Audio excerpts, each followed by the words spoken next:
friends, and welcome to this post Connect episode of Strangers in the Night, your source for late night VR gaming talk. I am your host, Wes, and with me, as always, are my good friends. What's up, Eric? What's up, fellas? Order your Quest Pros yet?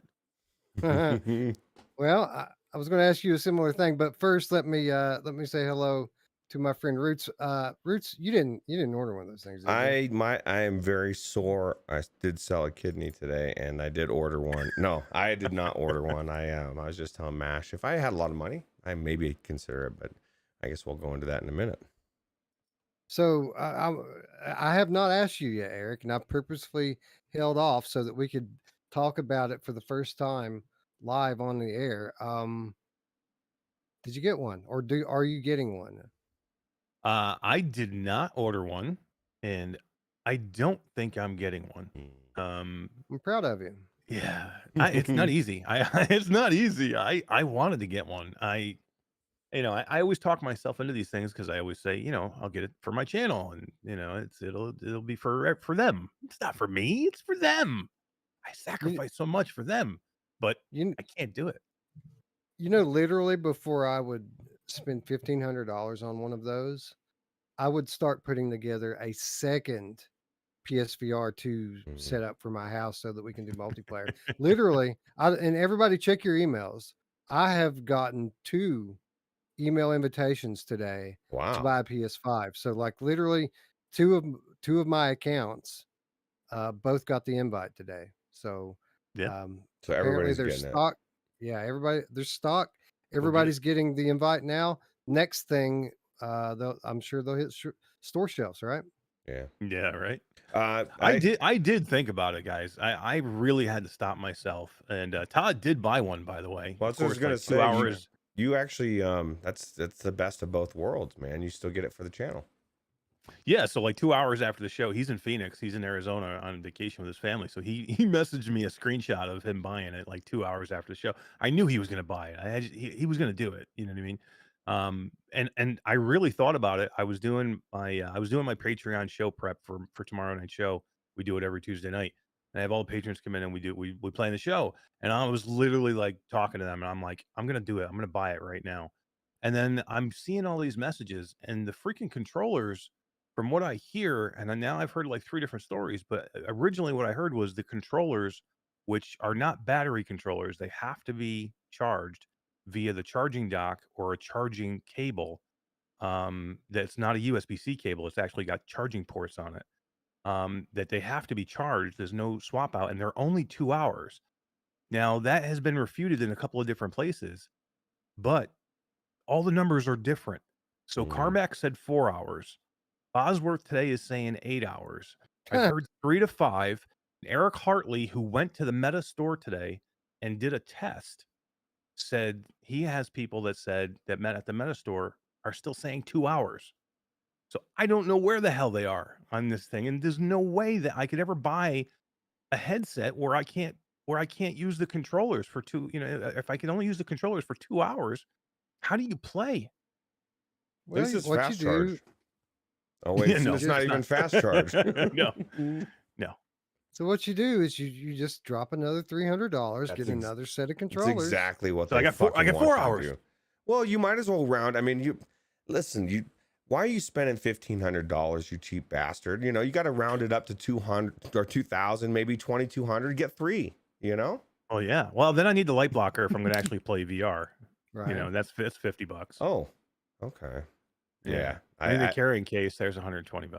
I How get it. crazy is it that this shit doesn't come with it? Like $1,500, and granted, they do give you a nice charging dock with it, and some like peripheral light blockers, but not the full face gasket. But I think it's kind of crazy that they make you pay for what is essentially a basic accessory for VR, the face gasket. That's nuts. Well, It's they're already ridiculous. charging you $1,500. That's the thing, man. If it was like $300-400, we defended them all day. How do you want it subsidized, right? You wanted to get the cheap headset. Now it's $1,500 and you don't even get the gaskets. I don't know, man. That's fucking crazy, dude. Now the question is, are either of you considering picking up the controllers? Because that's only No, 300. not at not at 2 hours. I mean, Well, if it comes out that they're 8-hour controllers, I don't even know if I could do it then just for controllers. Like, what am I getting? I mean, for me, the Quest tracking is completely fine. Quest 2 Yeah. normal Quest 2 tracking is fine. So what? I can't put the fucking controllers behind my back. How often do you put the controllers behind your back anyway? I don't I know. mean, Scion I'm not acts like jerking you do off it on all the VR time. chat. I don't need to do that shit. So I don't understand why that you would ever want to do that. Like Tass was going to go buy him. He was going to make like peripherals for him. Like, but Tass, who was going to buy the peripherals? Because nobody's going to buy this headset. Like, what peripherals are you going to use? So Right. this headset's not for what we want, what we think it is. So at $1,500, I'm okay with the price, but the battery thing baffles me, and Meta needs to come out and say what these things are. I mean, this has been going on for almost a day and a half now. People are still have no idea how long the batteries last in these controllers, which is a big deal. If it's more than 2 hours, you better get your asses out there in front of this instead of just maybe a tweet by Boz somewhere. You need to get out here and say this is how long these batteries last because nobody really knows. Well, Yeah. here's the thing, and really, this is the bottom line. The battery for the headset itself is located in the strap, which means there's no more getting a battery strap or any of that. The controllers basically they just need to last as long as the headset's going to last. Because what good is 8-hour controllers if the headset only lasts 2 hours, 3 hours, right? So hopefully hopefully it's longer than 2 hours. I wouldn't expect it to be a lot longer than that, but hopefully you can make it 3 or 4 at least. Um, but my whole issue with it, you know, I mean, I have a few issues. Obviously, for it to be priced as a premium device and charge you for face gasket, no OLED screens in there, no Valve style audio built into the thing. I feel like if they're going to charge you a premium price, it should be a luxury item, and all the boxes should be checked. Um, but for me, and we've talked about this before, I'm a gamer first. I'm not working in VR, at least not yet. So it doesn't make sense for me to buy what is essentially an enterprise tool for gaming. I'm sure it would be a better experience. Don't get me wrong. And if I had endless bankroll, I would definitely pick one up, but I don't. And as you all know, there are many new headsets coming out next year. Um, yeah, this one's just not for me. I'd love to be able to try it. There's I'm sure there's going to be all sorts of neat tech demos that come out that are going to be amazing. I'd love to be able to do that stuff. It's just not worth that price to me. If I'm going to spend This, even close to that money, I'd rather get it Deckard Index 2 or something, ooh, yeah, right? there you Like go. that's going to be, Yeah. we know that's going to be a good headset because their last headset was amazing, and I wanted that one too. So, I don't know. This Yeah. all being said, I'm completely happy with this headset. I'm fine with this headset for what it is. If you're going to use it for business and the things that they were talking about yesterday, this headset's great. You know what I mean? The price is not exactly where where we'd want it to be, but if you thought it was going to be any less, you haven't been paying attention for the last 6 months. And so the people that are like, "Oh, I'm so disappointed." I mean, this headset wasn't for us. We knew that. We knew No, that a long people time didn't ago. know It was for that. the super prosumer, okay? And you know what I mean? Again, for somebody like Todd who wants to work in this headset and he wants to sit in front of his desk where he can actually be on his laptop keyboard, but he can see virtually 5 huge ass monitors in front of him and actually work like that. That's great. It'll be fantastic. He can only do it for 2 hours at a time, but hey, how productive do you really want to be anyway? Right. Who wants to work anyway, right? Just imagine he could work in that thing, get his 2 hours in. When it dies, he could pick up his Quest 2 and game some. There you go. Yeah, while it charges After the fall slowly. for a couple hours. Yeah. But I was happy with it yesterday. I mean, what did you guys think of Connect? I mean, to me, I thought they did the Pro was exactly what we all thought it was. If you thought it was something different than what we were getting, we all knew the specs. We knew what the price was going to be. I mean, Yeah, Brad nailed it, didn't he? yeah, Brad he nailed did. it He 3 had months it. ago. And if you don't believe Brad, then you're crazy anyway, because the guy knows his shit. So he's been telling us for a long time. You know what I mean? So if you thought that was going to be any different, to me, I thought they hit it out of the park because they had games which I didn't think they had. My prediction was no games, and they had 4. And then they talked about the Microsoft thing is a big deal that not enough people are talking about. It's a bigger deal than we know. And even the cloud game, the Microsoft Work thing is very big, but just the Yeah. cloud gaming, Wes, it's a big deal. Roots, you even have Game Pass, or you had Game Pass for a while. You could get on there right now, or actually when it's done, you're going to be able to just click at a thing in your Oculus menu and play any game you want on a big screen in your Oculus headset. That How is a far is big that deal. jump going to be Well, to and get are in, they? Is it to going get in VR? Well, how long is it before they added 3D and who knows what else? It's exactly what we were talking about. Sony wanting from Sony, so that is a big deal. And maybe that'll go the other way with VR to their headsets through the I guess through the Oculus. I don't know. Who knows? Yeah, they even alluded to that when they were talking to the Microsoft guy. He kind of hinted at like, who knows what kind of agreement we'll be Right? announcing next year, That was right? Cute. That crazy, was dude. cute, right? And we talked about that like 2 years ago. We were theorizing Nope. that, and people acted Yeah. like we were crazy. I'm not saying that that's going to happen, but Eric Salvador says, if you don't get the controllers, how are you going to mix the drinks behind your back and star tenders? And that's a very good point Good because point. because I want to shake it to the left and flip it back Yeah, behind hold me. on, hold on. I'm gonna go order right now. What am I talking about? I'm gonna show order right now. He's ordering it right now. Oh, But man. I was talking to Mike Newton. We all know Q Curator last night, right? right. He's like, Eric, if you buy this thing, I'll unsub from your channel. He's like, do not do it. Right. It's Well, not you worth know, it. I don't I'm not think. gonna do it. no. Maybe. I mean, No, to I'm some not gonna do people it will be, just not Not to for us. us, yeah.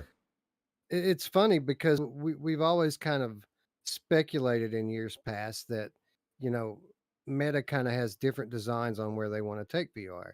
And that's not to say that they're not going to be a force with regard to gaming and entertainment. They clearly are. They've invested a lot of money in world-class VR studios. We're going to get gaming from them. But I think that's going to be next year. I think when Quest 3 launches, that there are going to be some high-powered titles to support that thing. And in the meantime, we're just going to have a year from Meta that's more focused on social and enterprise, and I'm fine with that because we all know what's coming at the beginning of next year, and something tells me that this year is going to fly by. It's already flying by. Spry Guy says just wait for Quest 3. I agree 100%. And Alakazam has a good point. I never really thought about this, but there is weirdness in a lot of shooting games, and we can deny it, but there's weird angles. You're like, all of a sudden you have to kind of move a little bit. That would be 100% gone with those controllers. For anybody that wanted to be more serious with shooters in VR, those controllers would be amazing, right? Yeah, and they have advanced haptics in them too. They don't have the adaptive triggers like the DualSense has, but they do have those refined haptics, which is really cool. They Yeah. do, and the camera is why it's eating the battery so fast. That's why the battery is definitely not going to be like the normal battery that you would get in a Quest 2, Right. Quest 2 controller, where those things seem to last forever. The haptics and the cameras that are in these things just eat that battery. Yeah, they had to go with rechargeable lithium batteries because could you imagine how quickly this thing would burn through some Oh, AAAs? I God. mean, less 20 minutes, you know? You'd be Yeah. buying them left and right. Yeah, I I guess would, I would just like to switch batteries though. I mean, I'll go buy a 10-pack of 10-volt rechargeable batteries, and I'll just constantly switch them in and out. I mean, I'd rather that than having to put down my controllers after 2 hours and not be able to play. If that's the case, yeah, but again, it's all over the place. Like somebody I can't remember who it was in chat, just said Boz had two separate tweets. He had one that said 8 hours and one that said 3 hours. So which one is it? well, which came last? 11. Maybe he got corrected. He said 8 at Exactly. first, and someone said, "Whoa, dude! It's actually 3." Yeah, you need to fix that. Maybe Yeah. the batteries are just that inconsistent that like the right one will last 8 hours, but the Oh my left God. one will last 3. Yeah. Well, It's a as long range. as what the biggest thing they need to fix, if it like, I can't stand the fact that you'll get a critical error for your battery being low. That is ridiculous. Have you guys ever seen that or had that with your Quest? Or it Oh, like yeah. it'll like it makes you, it stops whatever you're doing, and you have to it just, I don't know. That's just crazy. So what was your overall mood at the end of it? I mean, I thought that they did a pretty good presentation all in all. Roots, how did you feel about it by the time the thing rolled credits. I agree. I think it was a good presentation. Like you guys were saying, surprised that there was games at all. And I don't know. I feel like overall it was good. I just it wasn't for us, and that kind of made me sad. Although I think the expectations of people, even though Brad's been telling everybody, we've been telling everybody, we knew what to expect, and I still think people were expecting it to be more of a gaming.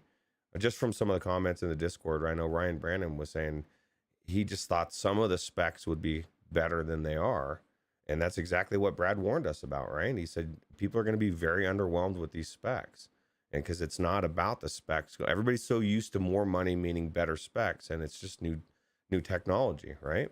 So Yeah, and I think that's kind of what I'm alluding at. You know, I was pretty happy with the presentation overall, but I think a lot of that has to do with the fact that I didn't have very high expectations going in. What did you think, Eric? Yeah, I was in the same boat. I mean, again, if you didn't think that this was going to be a more business focused presentation, you haven't been paying attention because that's what we all thought it was, and that's why I said in my predictions right before we went live, I said I don't think they're going to show any games at all. Their games are for their showcases now. I said maybe they'll show something on San Andreas because they did it last year. That would be the far out thing that maybe they would do. I didn't think they would show anything else, and I don't know what Behemoth is, but I fucking want it. I don't even know what it is. I don't even know what it is, but I want it. I messaged Tiffany later. She actually messaged me and Gamer Chick, and she said, Synth Riders tonight, 10 o'clock. I said, I'll be there as long as you're telling me everything about Behemoth. And she said, she started to say, okay, Behemoth is set in, and then she put in parentheses, tackled by PR guy. And then dot, dot, dot, dot. So, yeah, I don't Yeah, know whatever that is going to be amazing. But yeah, I mean, I was happy with their presentation. I thought it went really well. If you're business focused in any way, this is a great presentation. A lot of stuff that was here with the Microsoft stuff was bigger than people think. I thought that was great. The games were great, man. Iron Man, that's a big deal. Iron Man's a yeah. big deal, and I thought that was going to be locked in the. That's done by Sony Studios, by the way. That game But is done by Sony Studios. I thought that was going to be locked forever. I no, never thought we would get that game. well, it is done in association with Sony. Um, Well, the Camouflage, Sony, and Well, Camouflage um, actually has been acquired by Meta. That was one of the things that they announced. But it's Camouflage, and they were working with Endeavor One, who, by the way, one of our community members yeah, from Endeavor One. So kudos to them. I mean, that's a pretty big coup for a new studio like that. So very happy for them. it, Um, sadly, it's Bradley's in the chat, and he says he's just pissed about the depth sensor removal. I didn't notice like that was even a thing. So maybe Brad can explain to us the significance of that. I mean, um, how is that going to affect the use cases for the thing? Because they seem to be touting the mixed reality aspect of it pretty heavily. So I'd be interested to hear what Brad's thoughts on that. He's probably just disappointed because he thought it was going to be there and turned out not to be. Yeah, But everything that was there, I mean, he nailed it. And up until now, really, you know, it's all been speculation with Brad. Now he's got validation, right? Like literally everything that they announced about that headset yesterday, he told us 3 months ago. So his profile raises in a very big way now, I and know. You know what I'm the happy for him.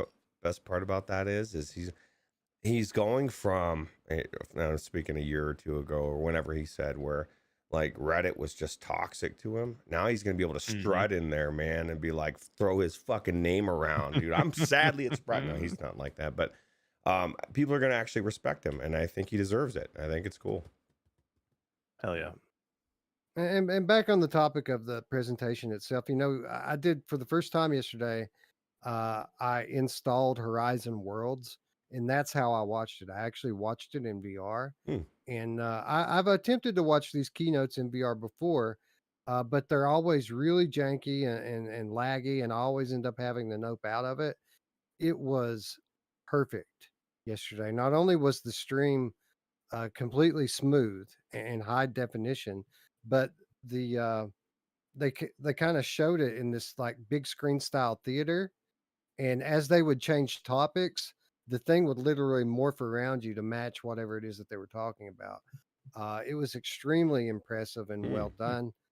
There was even a portion of the keynote where I guess to everyone else it just looked like Mark Zuckerberg was changing into avatar form. Well, for us, he literally came out on the stage right in front of us and spoke to us like right in front of, like he was 5 feet away. That's cool. It Have was you ever really wanted to cool. be that close to Zuck? Probably not, huh? No, but I did take some snapshots with my headset. I'll try to remember to post those up That's on cool. our socials sometime this week. But Brad did answer you if you want to look at that comment. As All far as right, so he's basically saying that the you're basically sacrificing automatic room setup. Mixed reality probably would have been a little bit better with it, and stuff like hand tracking is going to suffer from it a little bit. Anyway, that's the speculation. So, okay, cool. uh, yeah, so yeah, I guess that kind of sucks. And again, this goes back to what we were talking about at the top. You know, for that kind of price, you'd like to see things like this be included, right? Yeah, absolutely. Brad, actually, have you heard? Because there's weird. I guess there's still people questions on how long the batteries last. Like Eric said that there's been tweets from Boz. One said he said 8 hours once. He said 3 hours once. Somebody said 4 hours, right? I mean, Carmack, there right? again. There's still people saying that that there's representatives from Meta at the Meta store that are still saying 2 hours, 2 to 2.5 hours on these batteries. So to me, it's all over the place. I don't know the exact answer. I don't know because Boz has said two different answers already. Carmack said a different answer than Boz had said today, and then again, the representatives at the Meta store in California are saying something different. So I need to know. I need to know exactly. You know what I mean? Because I there's a lot of people that have bought these headsets, guys. More than I thought. Alakazam as one of them with a $5 super chat says, "Love the show. Can't wait to get my Quest Pro. Still on the fence about the PSVR 2. I need an excuse to play my PSVR. Good night, all. Yeah, I mean, I would definitely get a PSVR 2, but yeah, I mean, there's a lot more people that bought the Quest Pro than I thought would have. Gamers, which I thought bought them, which was kind of crazy. But I those people need to know. We all need to know because if you can only use them for 2 hours, again, that's a problem. Because yeah, the headset only lasts 2 hours, but I can play the headset linked on my computer, or I can play it plugged in on standalone. You know what I mean? I can still do that because it still has a USB-C port. Can't do that with the controllers. So I can play longer if I need to, or work longer, but he can't with the controllers. So that's an issue. And even if it wasn't the Quest Pro, that way people are going to be using these with the Quest 2 OG, right? And so, Exactly. but Brad says he's heard 5 hours, to be honest. But who Right, and knows? that's in line with what Fluke Rogi's saying here. That Carmack said he had used it for 4 hours solid. Not that it had died at that point, but that they had worked at least that long. Well, Hmm. let's go with that because Carmack, I can't see him lying. You know what I mean? Like that dude is fucking an open book. You know, He don't don't tell him sugarcoat it, anything. does he? No, and he does not. So I think he'd be more likely to come out and say 2, and they'd be like, dude, what the fuck, man? Why did you say that? Well, dude, that's what it is. It's 2. So Right. So yeah, I don't think it'll be an issue. Again, it shouldn't be. Well, with something this high, priced, and something that's intended for enterprise situations, they know they have to deliver. They can't destroy the reputation of this line of products the minute it comes out. So well, now you have to get the controllers, Eric, because you do want to be star tenders behind your back and all sorts of I cool don't know. stuff. I might have to skip that one. Maybe. uh, I don't know. anyway, lots more to come. Not only on Connect and the Pro, but some of the other gaming stuff that got announced. There's a lot of exciting news that came out of yesterday's presentation. We'll get into all that stuff on Sunday, but here we're here to talk about games, right? This is a gaming show, and we've got 3 bangers that came out. You know, we throw that word around a lot, bangers. We've got 3 solid new releases some of which are out already, and one of which is coming out next week, that we're going to be talking about tonight. But first, we have to say hello to our friends who are all hanging out with us tonight, like Techno Glitch, who says, "Ha ha ha! Wait till you want to play a VR game, and you forgot to plug the controller in after the last game, like I have with the ones." Yeah, I know, Yeah. right? Hawk 107 is with us. VR MC is here. Hecklack is here. Fluke Rogi, Techno Glitch, we already said hello to. Brad, we already said hello to. Feb USA, if what's up, friend? Mark Smith, just stopping by to say hi and give us a like. Have a good sleep, Mark. Chinatown D, what up? Third Eye, Triple O is here. Alakazam, again, thank you for the donation. Very much appreciated. Ray Delator says, I thought Iron Man was a fun game. Yeah, man, it's cool. It's going to be cool to see what kind of iterations that they put in place for the new platform. I'm glad I didn't play all the way through it. I only played part way Yeah. through. Yeah. And a release date for Saints and Sinners too. Yeah, That was pretty awesome. lots of cool stuff. Cool news about Pop One. Yeah, there's lots to talk about with that. Hard to Get is here. Hello, friends. Spry Guy is here. Traveling Man is here. Hussein X as well. I digress. Alex VR says, I love you guys. We love you too, Alex. Oh, I love man. you too, Alex. We love you, man. Tatum is in the house, as is Genetic Blasphemy. Good to see you. Salvador is here. Genetic Space Blasphemy. Dynasty. I like that name. Yeah. Kill Artist is here. Hard to Get. I think we might have already said hello to. Decepticon, Shaolin Punk, both in the house. And I think that is it. If I missed you, I apologize. I want to thank you all for hanging out with us. We got some cool stuff to talk about. So why don't we get into it? And why don't we start with the game that's not released yet? Next Thursday, October 20th, Requisition, after many delays, is finally making its way to Steam Early Access. And I guess that's the first thing that we should point out after we thank our friends at Arcadia for granting us review access. We should point out that this version of the game that we played and the version that's launching next week on Steam is the early access version. Much more content in the form of new maps and new game modes to come, which, Eric, I would say is a good thing, right?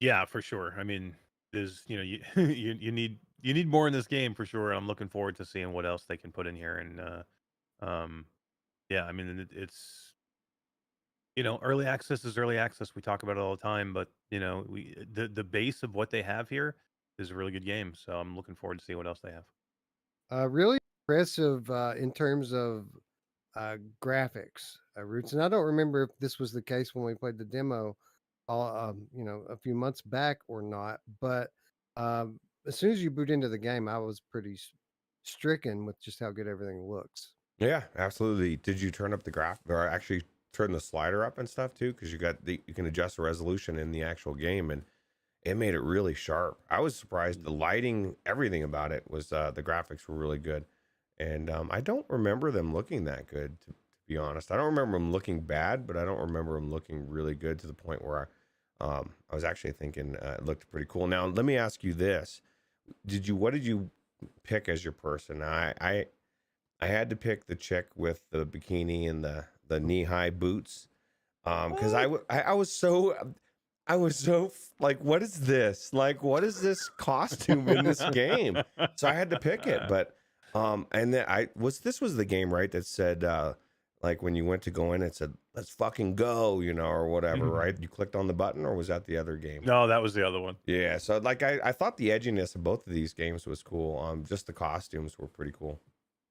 Yeah, I gotta tell you, Roots, I did not choose the lady avatars, but I did give it a lot of thought. Like literally, probably sat on them each for about 5 minutes and circled a bunch of times. Yeah, just you're just trying to decide, right? We're so opposite. I just hit fucking random and Did you really? went on my way. I Was it? swear I I had the was. rabbit head with a pot in my head or something. Did It you was great. really? Oh, Yeah, yeah. okay. Saying that, I wish we'd gone in there together. I would have loved it. Well, I guess we would have all gotten a kick out of each other's costumes, right?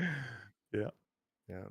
But costumes and avatars aside, Eric, I feel like they have a framework here to build a pretty impressive game. I like the kind of overworld hub that you meet up in. Again, this is all stuff that was in the demo during the Next Fest, but everyone kind of spawns into their own little room there. You meet up in like a common area, and then that's where you decide what game mode you want to go into and how you want to play.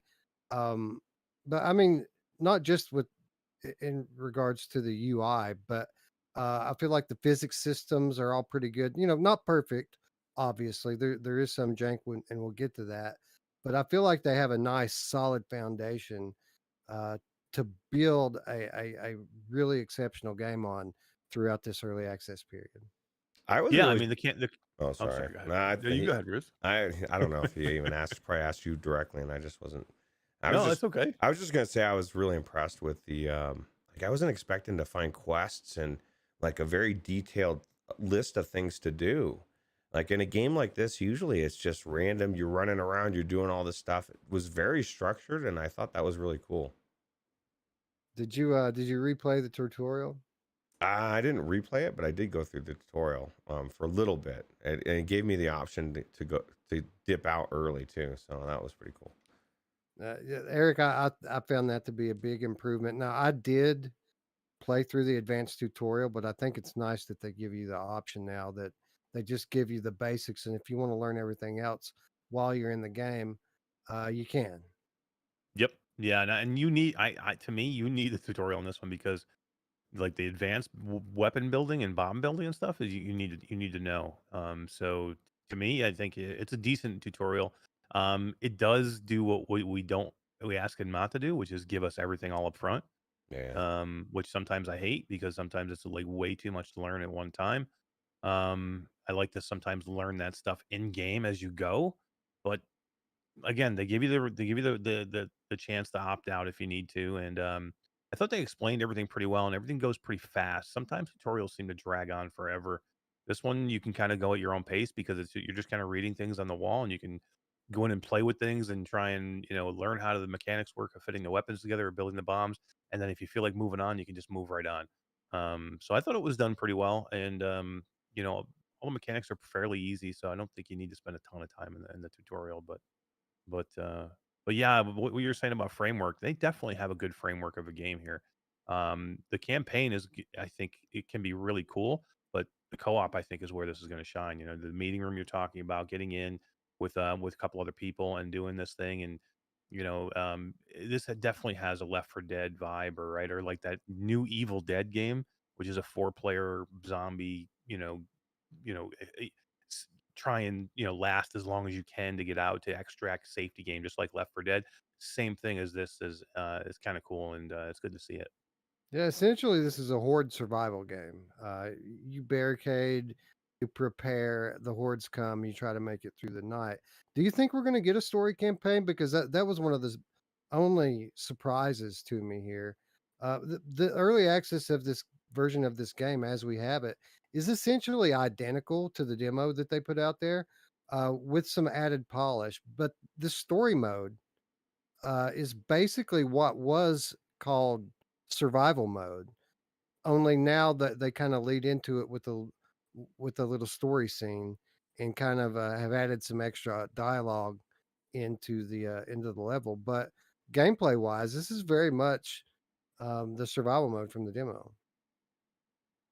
Yeah, I mean, I don't know how much like campaign, like gameplay wise, it's going to be. I mean, there is a story there. They're talking about finding a cure for the fog or whatever they're going through, and they're on their way to go somewhere. That's why they're in the bus and they're doing these things. So it seems like there's something there to go to.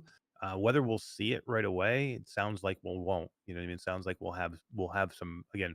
We'll we'll have a framework of something, and then I think we'll see some more later added on. But to me, again, in the end, I think this is where it's going to shine. Is going to be in the co-op and the multiplayer in this game. What do you think of the quality of the storytelling here, Roots? They kind of tell it with these comic book style panels, but they read it out to you, kind of like what Swarm does. I thought it was a pretty good job. I thought it was good. I enjoyed it. I mean, like Eric was saying, there seems to be an actual story there. I was kind of engaged. I wanted to know what this fog was, and they were saying, we can't beat the fog, but we can beat the zombies that are the things that the fog brings. And it really did kind of set a good pace. And I thought it was pretty cool.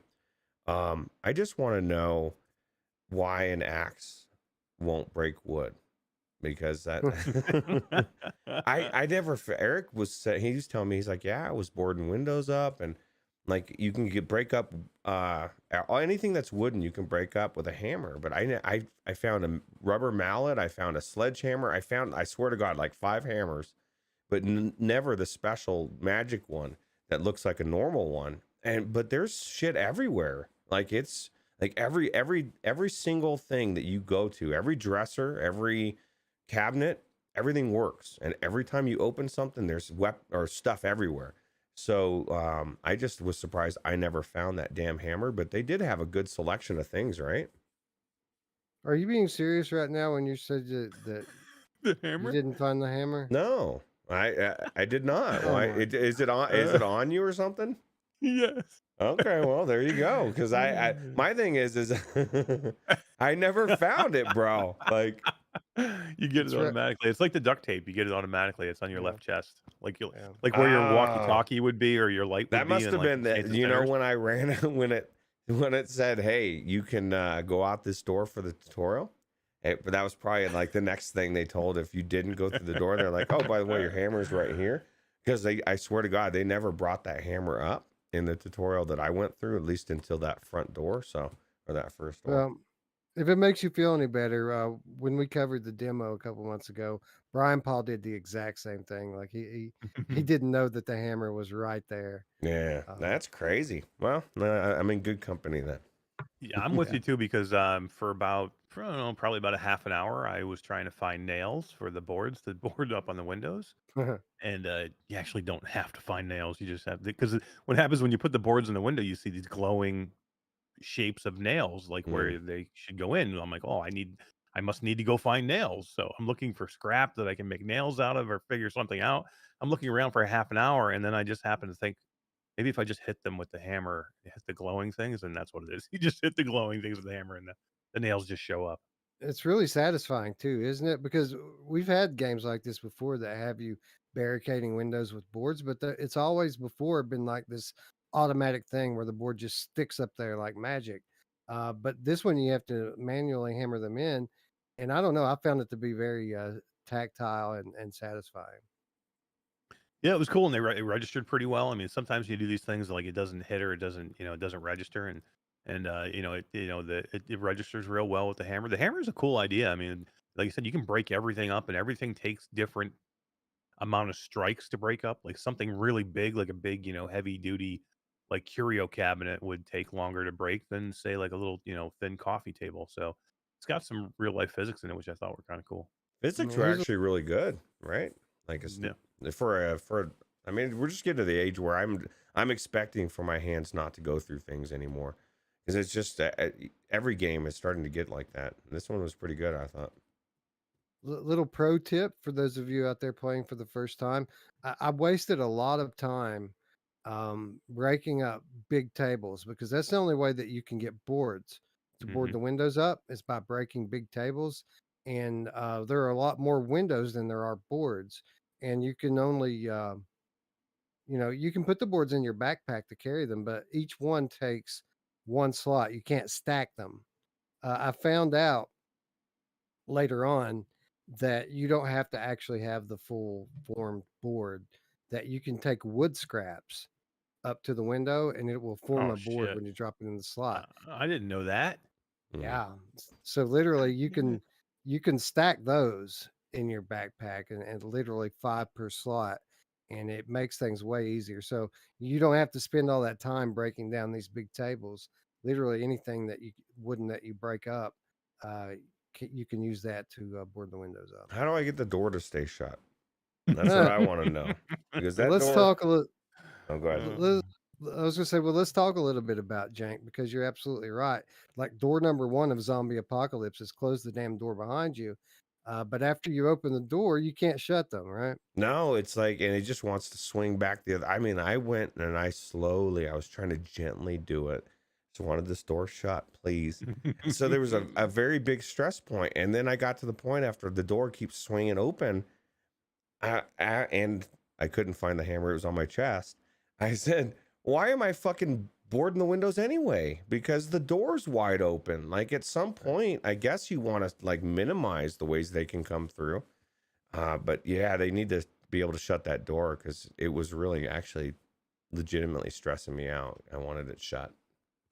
I think the idea is, well, there's two ideas at play here. One, you want to kind of funnel the zombies through choke points, so that you can deal with them a little more easier.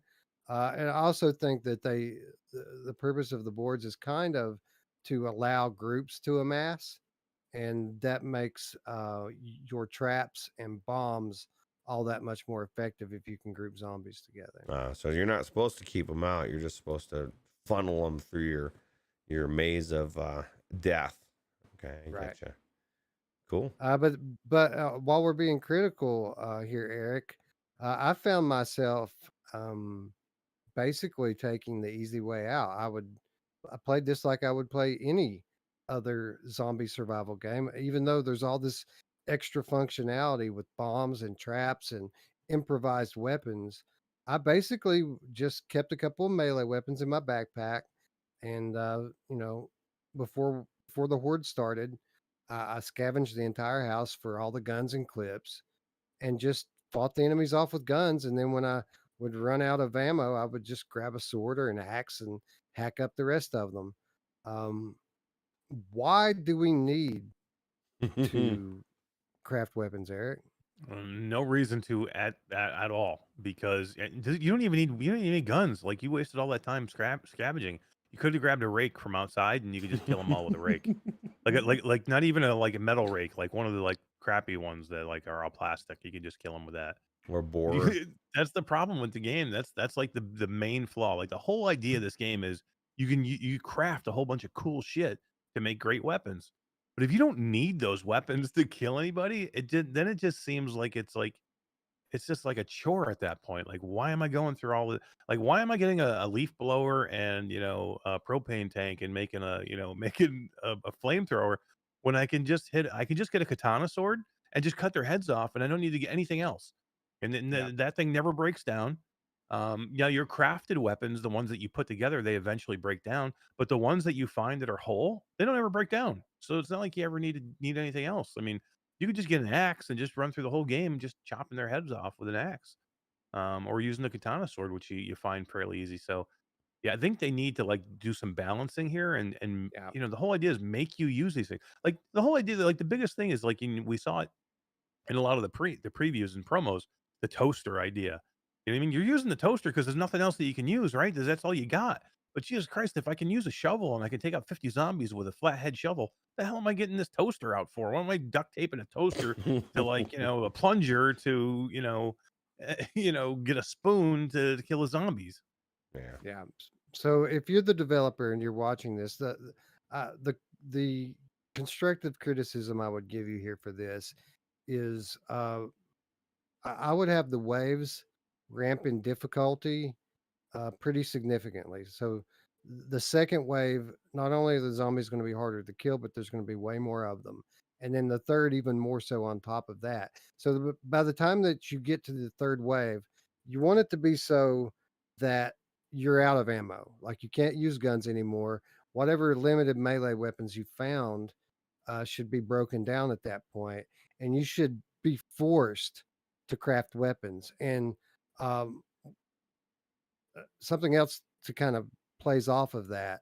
Um, the crafted weapons should be much more effective than just picking up the components and killing zombies with that. So literally, if you're picking up a rake, it should be almost impossible to kill a zombie with a rake. Like, you could do it, but it shouldn't be very easy. But if you want to take that rake, take something else, and kind of improvise a weapon out of it, now all of a sudden it's not only is a little bit more easy to kill a zombie, but a little bit more durable as well.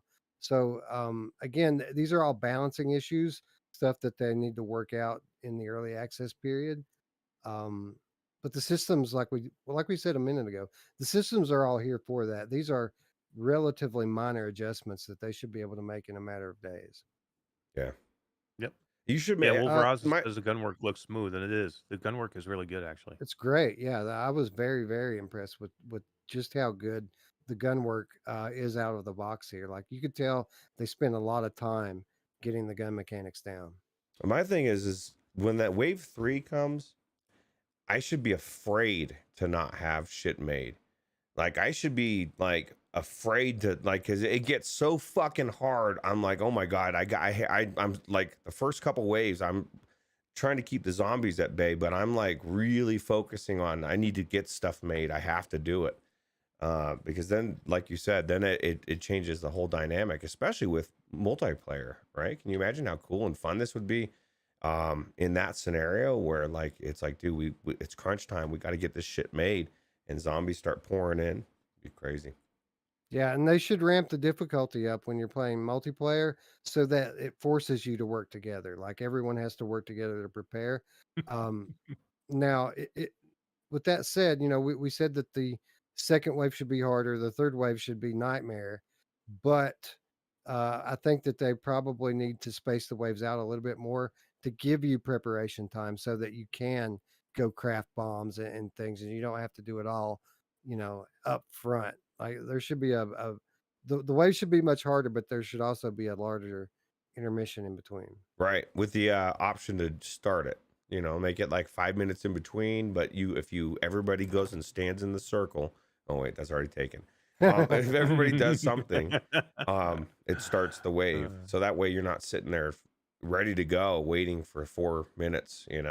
But my guess is you should need that 5 minutes to build your shit quick. So. Yeah, absolutely. I did encounter a little bit of a design flaw, or I guess a interaction jank.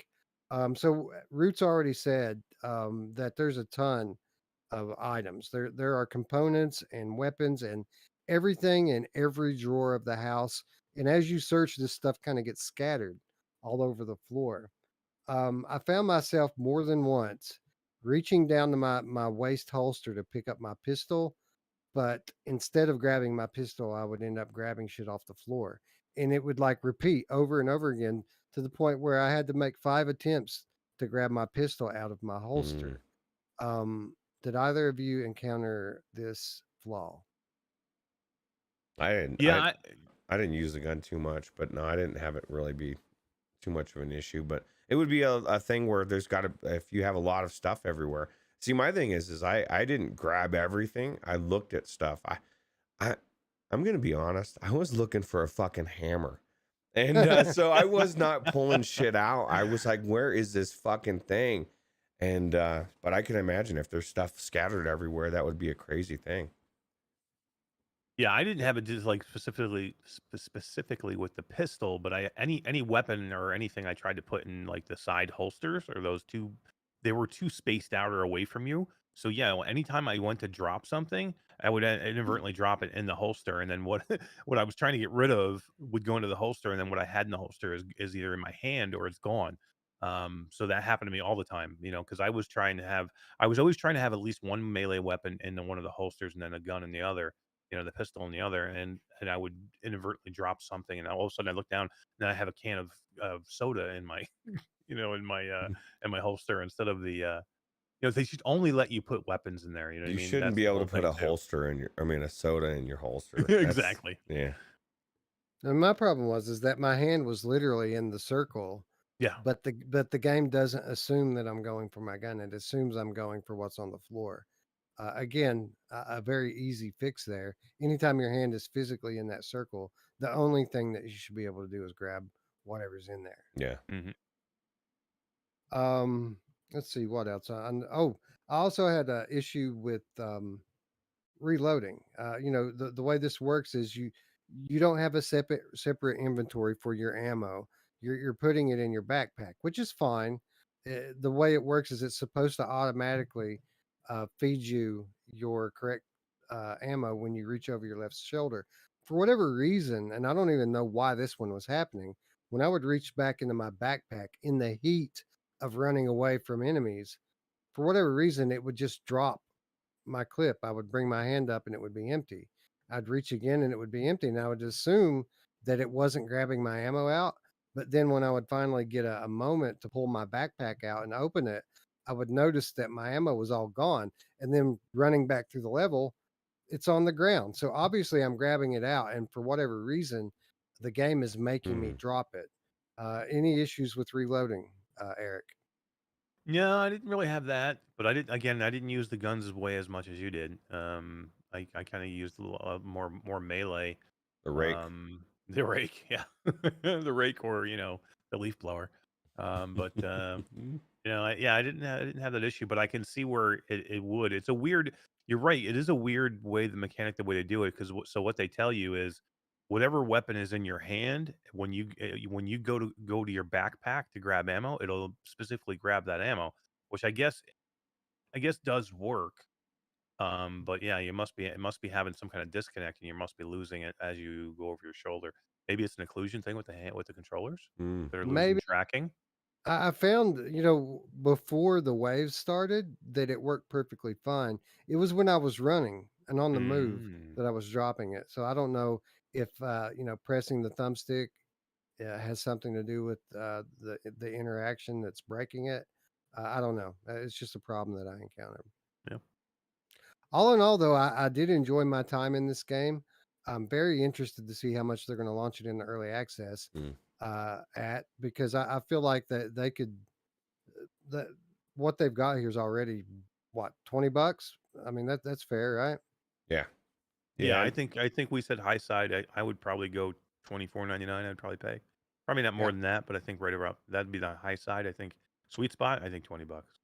right. Th- And for what it's worth, this game is going to launch into early access at a certain price point, and then when the game's finished, the price is going up. So you are going to want to buy this next Thursday when it hits the store. Yeah. There's definitely a good game here. They just need to tweak these few things, and it's going to be an amazing game. So I'd love for us to stream it, do the 4-player co-op and stream it. I think yeah, that'd be Yeah, fun. that'd be really cool. I'm down. What do you guys think about the enemy variety? I mean, there wasn't a lot of different types of zombies, but I would say what, 5 different types for a level, and some of them are rather creative, right? Yeah. Yeah. I like the big, creepy, big guy. Yeah, Oh, he scared the shit out of me in that first house. me Came too. around that one All corner. of a I sudden didn't he know was just there. I was like, I what thought the? because you don't know that little hallway is in that back bedroom. I thought it was just a wall there. I didn't realize it was a hallway in the back corner, and that's where he was. And you hear the audio is great too, by the way. There's audio all over the place, and there's zombies in the house, and you're trying to clear the house, and you hear them from everywhere. But he scared the shit out of me. What about the bee zombies? Those are pretty cool, right? They have like Yeah, beehives on yeah. their head, and they don't even have to get close to you. You get attacked by bees, Yeah. Zombie bees, Who murder doesn't love zombie hornets. bees? murder hornets. That's right. Who doesn't love murder hornets? Well, Yeah. Roots. That's just... Yeah, I don't. Yeah, they're killing bees. I try not to kill bees. Go out of my way. Anyway, I think our impressions overall are positive here. I would call it a recommend. Certainly, a lot of room for improvement here, but if Arcadia proved anything with Hinge, it's that they know how to stick to it. They know how to polish. They know how to improve their game. So, I would say kudos to them for definitely putting the work in up to this point, getting a very playable game ready for the store, and I look forward to see uh, where they take it from here. Yep. Hell yeah. Anyway, let's move along, as this wasn't the only cool new game we had a chance to play this week. As Runner launched pretty, by surprise last week on the Oculus Quest store. We've been waiting on this game for a while, uh, but we didn't have a very long heads up between the time that they announced the launch day and the day that it actually launched. It was like a week. Um, but we've had high hopes for this game, Eric, and I'm glad to say, right out the box, this game did not disappoint. I love this game. I love this game. This is one of my new favorite games. This game is maddening hard, but I freaking love it, man. This is old school, gaming at its finest. And I don't know about you guys, but there's certain games that just hook me, and this game is not super deep that I've seen so far. But man, there's a hook to it that just gets me and it wants me to go back. And I had to pull myself out of this like 3 times today. I played it because I played it and I recorded for it last week when it dropped. I played it over the weekend. I wanted to refresh it again today and see how far I could get and see how many bosses I could beat. Man, I just kept wanting to go back to this game. I had to pull myself out, so I made sure I gave other other games some time. So I don't know about you guys, but this game is really good. Yeah, and I guess I should thank our friends at Truant Pixel for allowing us review access to the game. New friends, but they've been really cool to us in our limited uh, amount of interaction. So shout out to them for being so cool and accessible. Um, but Roots, it kind of blows my mind that I was scared at first because the dev comes right out and tells you up front that start to finish this game is 90 minutes to 2 hours.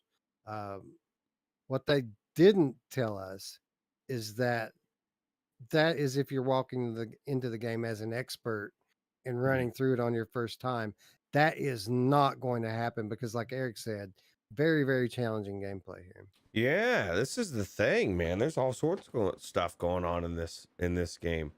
The main thing is your shield, right? You got to keep that shield up, and so you're destroying all these enemies as they're coming, and actually in such unique ways. I really like the way that everything is coming at you.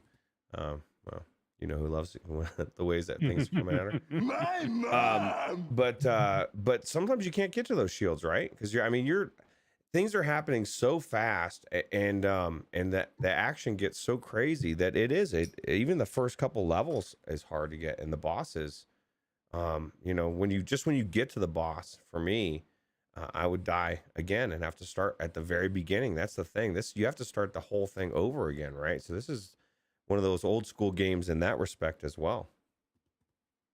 Yeah, yeah, that was my first big impression of this thing. Is this feels like something I should be pumping quarters into Mhm. because this is an old school arcade game at its heart, and that was really the cool thing about it. Eric is not only is the kind of the environments and world that you're in have this total retro feel to it, but the game itself is kind of like a retro game, right? Like this is something I would have been playing as a teenager in an arcade somewhere. Yeah, absolutely. It's exactly the vibe you get when you get into this game. It's I think it's the title of my video was, old school gaming at its finest. I mean, this is what it's all about. I mean, this is when games were hard and the developers didn't give a shit how hard they were. Like whatever, if you can't play, if you can't beat it, then you're not putting enough time into it. This is one of the things we said about VR Adventure. How we love that game because it's difficult and it's not easy. Exactly what this game is. I don't know if they do it this way because there's not a lot of content. And they want to make sure it lasts longer, but to me, I don't really care because I'm just having fun trying to get through it. And you have those moments where you get to the final boss. You've done everything you need to do. You've gotten to the final boss with a good amount of shield. You have the weapons that you want, and you get there and you have him almost beat, and then you die right at the end, and it just like you shake your head and you just like go, "Oh my god." All right, I'm gonna go do it again. And you do it again, and then you do it again, and you do it again, and you do it again because it's freaking amazing and you love it. And you're like, this time I'm gonna do this different, or this time I'm gonna do this different. It just brings you back. There's enough here to like because you can get on a run and get the guns, and you don't have the exact guns you want. All right, next time I'm going to try this weapon for my bike instead of this weapon for my bike, or I'm going to get the flak gun for my pistols, or whatever. I'm going to use more missiles this time. I don't know. There's always something new that I want to try to get farther, or do different things against the boss, or it's just one of those games. I don't know. It's got me. Yeah. You alluded to the fact here that you can make it all the way through a level, and it doesn't matter where you die at. There's no checkpoint. You have to start over again and play the entire level. Again, a very old school concept, um, which on the surface might sound like it could be frustrating, uh, but thankfully, Roots, they structure this game such that it makes you want to redo the level, because this is one of those great games that has a dual purpose. I mean, you could play the game for progress and try to make it through it, but you can also play the game for the leaderboards.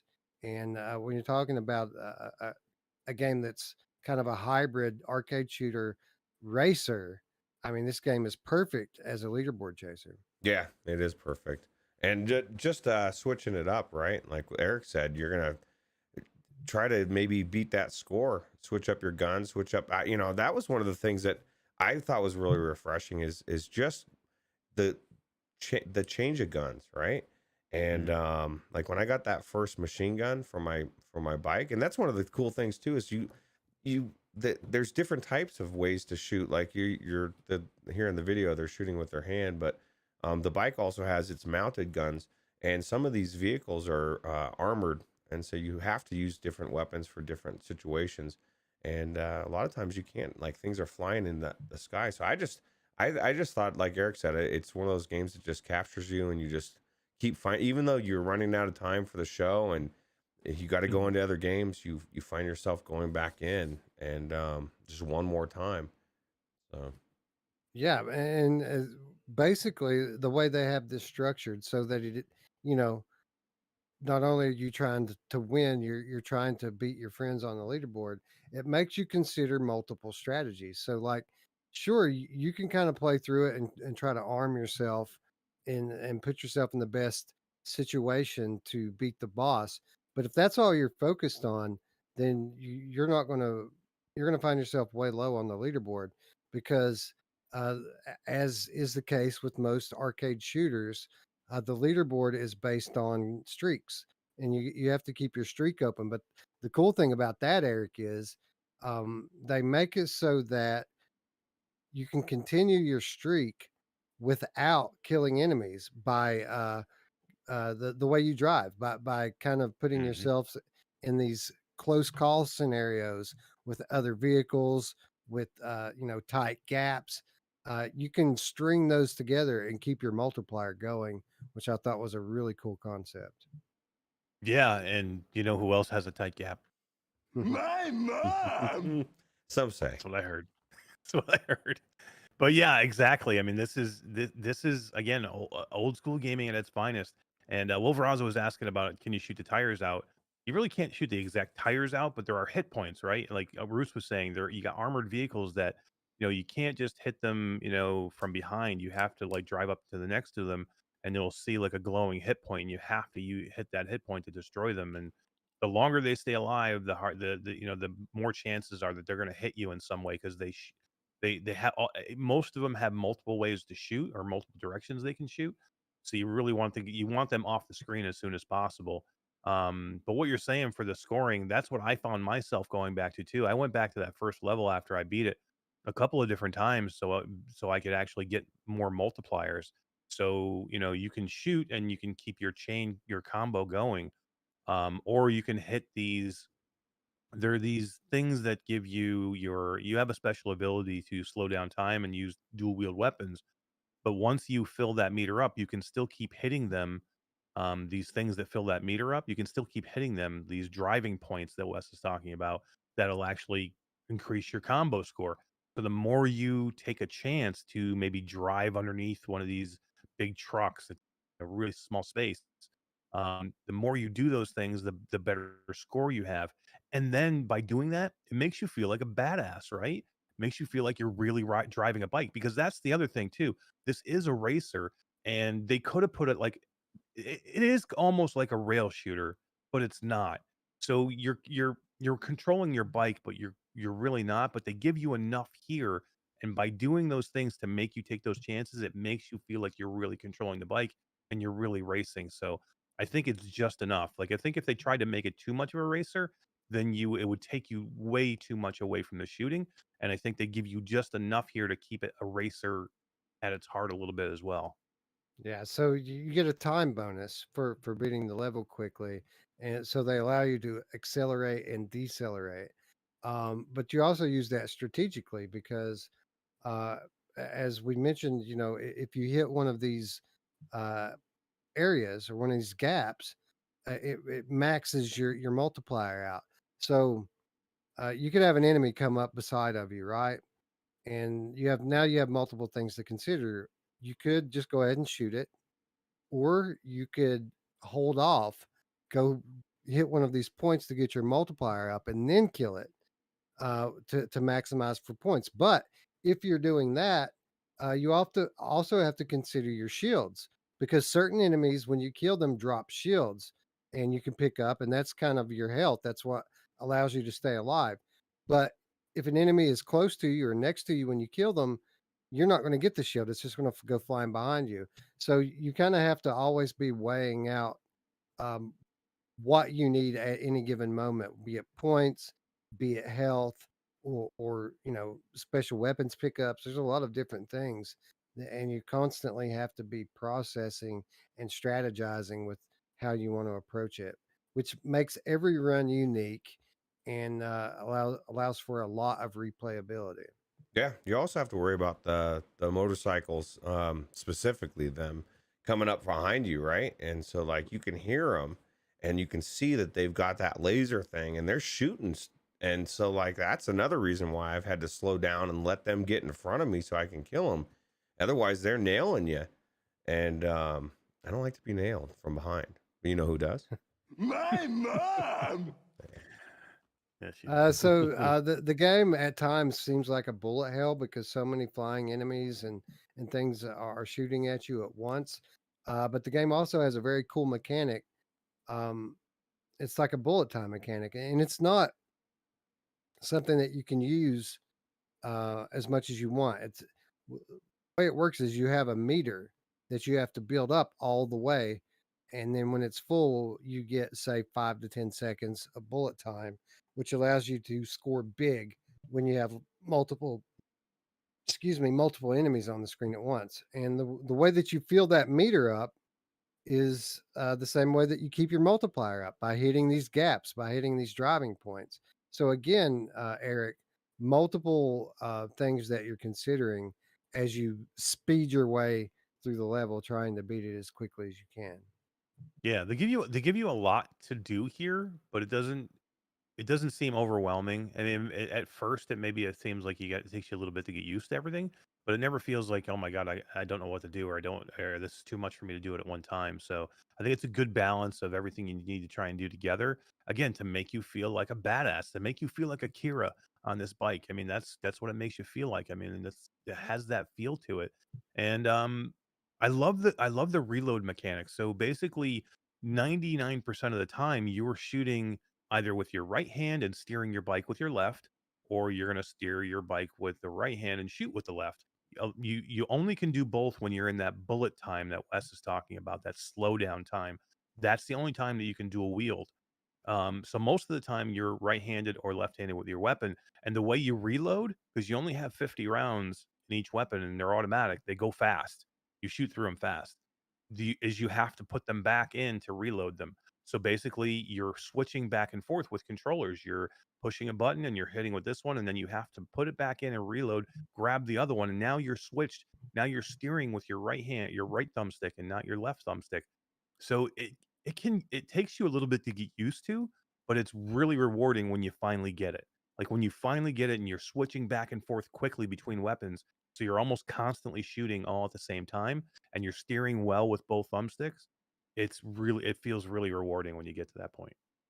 Yeah, I like the mechanic. I like the fact that you have to holster your weapon to recharge them and reload them. I am a bit confused though that they chose the holster and grab control to be the A and the X button. Why didn't they just use the grip Grip. there, Eric? I thought the same thing today. I kept when I went back in today, I'm like, maybe there's a place you can change it and do a button configuration, and there's Mm. not. But I thought the same thing. It took me a while to get used to it. Now I'm used to it. But because you're normally used to gripping a gun with your grip button, but they put it on the A button or the was it the X button? I think whatever's on Probably the left maybe to controller. avoid index issues or, you know what I mean? Like it makes it more uniform. So I don't know. Yeah, it is going to be a Steam game, so maybe they did. It is. There's a Steam page for it, but it's not out yet for Steam. But maybe that could be one of the reasons. I don't know. I Yeah. can't And imagine then what any other reason. and they do have the laser sight um, paired to the grip control. But that's something that you can actually switch to be on all the time in the settings if you want to use it. And even if you don't want it to be on all the time, it seems like they would, they would put it A and X to be the toggle for it, right? So you can toggle it on and off, and then grip be the weapon button. At least that makes sense to me. Yeah, I'd be curious to know what they were thinking with that. Yeah. yeah. It's not bad though. Like Brax Pro's like, oh no, not one of those again. They're like just changing the controls so they can be different. But it's fine. By the time by the time you run the first level your 10th time, because you'll need to do it 10 times at least. You'll get used to it and you'll be fine. Once you're in it, it's okay. It's great. So Wolverine wants to know is there another steering uh, option other than thumbstick? Not that I saw. Like, and to be honest, the steering it's something I don't want to say that it's not a big part of the game, but it's something that literally you don't think about. Like the game is hard enough already. I could only imagine trying to do like a manual steering thing in this. That would be a nightmare. Yeah. Yeah, like I said, it's just enough. I mean, you don't want to feel like you're on a rails. Like you don't want to feel you have no control at all with the bike. But there's enough assist here where you because there's so many enemies on the screen at one time, and they're so hard to kill. Even in the first level, guys, I've only made it to the third level. I beat the second boss, and I played it a lot. So I mean, the the first level itself is so hard, and you're gonna get so many things on the screen at one time. If you had to steer, like if there was no assist on at all, I don't know how you would do it. But he wants Yeah. to. He really wants to lean turn. You don't want to. You should probably, well, imagine how much of a badass you could be if you could manage that too. The balance is perfect in this game, exactly the way it is. Yeah. Yeah. Yeah, it is good. It's a really good game, definitely worth. What's the cost on it? $15. Yeah. Okay. It's definitely worth $15, dude. $15. Oh I was my gonna say it's God. worth, and then I was like, I don't know what it is. How can I say that? But yeah, that's definitely worth $15 all day. It's kind of crazy, underpriced at 15 in my opinion. I think they probably overestimated people's ability to play through this game quickly, um, and undersold themselves here at $15. It's a steal. Yeah. Well, it's good. I like the steals. I don't like them just because I could get them cheap, because I'm usually not going to buy too many games these days. I play a lot, but I don't buy as many. But it just makes it a no-brainer. $15.95. How do you not buy this game? Yeah, it's no brainer. Fluke Rogie says, my issue with the steering is that when you swap weapons hands, having to use A or X for grab also means letting go of the thumbstick, which means you have to swap hands for the bike control. That's true. It wasn't an issue I really struggled with because honestly, I didn't switch hands all that much. The only time I ever used my left hand for shooting is when I went into the bullet time dual wielding mode. But in between that, I basically just switched back and forth between shooting with my right hand and holstering and just shooting with my bike cannon. That's exactly what I did. We didn't take it to the next level like Eric did. You won't be able to. The farther you get in, you'll have to get used to using both guns. Because I did the same thing in the first Tell me level what I'm gonna and parts do. of the second. You just can't do it because you see these little flying things you see on the screen right now. There's triple the number of those. You're gonna run out. You'll run out of ammo, and then what are you gonna do? You can't use your bike. you have to use your left ear. So if you're always aiming with your right and just keep reloading and just using your bike, when you have all those flying enemies, you can't do it. And what happens later is there's things that you're gonna have to shoot to get through things, Those like border, yeah, there's like doorways that you're gonna have to shoot to get through. You'll be shooting an enemy, you'll run out of ammo, you're gonna have to switch to your other gun because you won't be able to use your bike gun to do it. So it's a feature that you're gonna have to learn, and it did take me some time. But again, it's that rewarding time when you get it. You're gonna be like, "Damn, I got it!" And it I feels don't good know, when you Mash. I'm do it. pretty good, bro. Like, no, just kidding. Well, you are good. No, I think I need to learn. Now you got me worried. I got to learn this, Wes. So Chris Richardson says that he was not expecting a positive review here. I don't know why. Like I had high hopes for this, but here's the thing. From the promo material here, at least for me, it was like, okay, so obviously the story and the kind of art and motif, that stuff's all going to be great. Is there going to be gameplay here to match that? And it's funny because as we sit here and we review the game, literally the last thing we're talking about is how cool the story is and how cool the game looks. Because really, that is the least significant part of this to me. Like the gameplay is the story here. Everything else with regards to like the vibe of the art and the sound, that's Secondary. a real, yeah, it's all secondary to the gameplay for me. Yeah, I agree. Same here. Same here. It's the game. The gameplay. The gameplay has me hooked. The story's cool. The artwork is great. There's so many times where I'll look up into the sky and you see this huge like spaceships in the sky, and you're like, "Holy crap, this looks amazing!" And then I'm like, "Okay, need to focus on what I'm doing. Get back to the game." But it is gorgeous. It's a beautiful game. I love this art style. The world that you're in here, this cyberpunk style world that we all love. These things. It's perfect. But it's the game for me. You know, Roots, coming into this, before I'd played the game, I was really wondering if the PC and PlayStation versions would have visual enhancements. After having played the game, like I don't think that it will, and that's fine. I don't think it needs it. Like I think we'll get some more clarity because there are certain areas that are a little bit low res, but I don't think we'll get any more detail. I think the art will stay just as it is. Yeah, and it looked good. Agreed. It looked good on the Quest, right? It's really Yeah. good. So I agree. I think it's going to look amazing on the PC, just like everything does. But it's just going to look more sharp. Right, Yeah, right. agreed. There'll be more resolution to the things that you're not looking at anyway because they're all just flying by you. But imagine if you had the Quest Pro, it was going to look so good. No, I don't know if it's going to look any you different could or not. be riding a bike and see your living room. It'd That's be right. amazing. That's right. You could be like see your living room as you're zipping down. No, I don't think it's going to be able to, but I guess you would be able to, right? Without your visors, Yeah. you'd be able to see Hey, that. boy Brown says it's too bloody hard. And good morning. It is hard. It's hard, dude. But It's hard. I like it hard. You know who else likes it hard? My mom. She loves this game. She does. But no, I mean, this is the thing. Like that was what I was worried about. Like Wes said, I was worried that the gameplay wasn't going to be challenging enough, and it absolutely is. And so much so, like Eric said, it's like Ven VR, where you want this type of game, you want it to be hard, you want it to be challenging, so that when you do beat it, you're like, oh my god, damn it, and then you get right into the next one because you're just ready to see the next level. How many levels are Right. there? Do you know? Do we know? It's like 5, something like that. Yeah, there's like 4 or 5. There's not a ton of levels. If they keep ramping up though, like they have so far, I don't even know how I'm going to get through 4.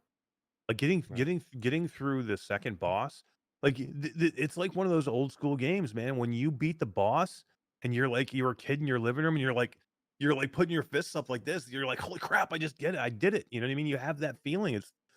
You don't get those from a lot of games that you're like, you feel a sense of accomplishment when you do something, and that's what this game brings you.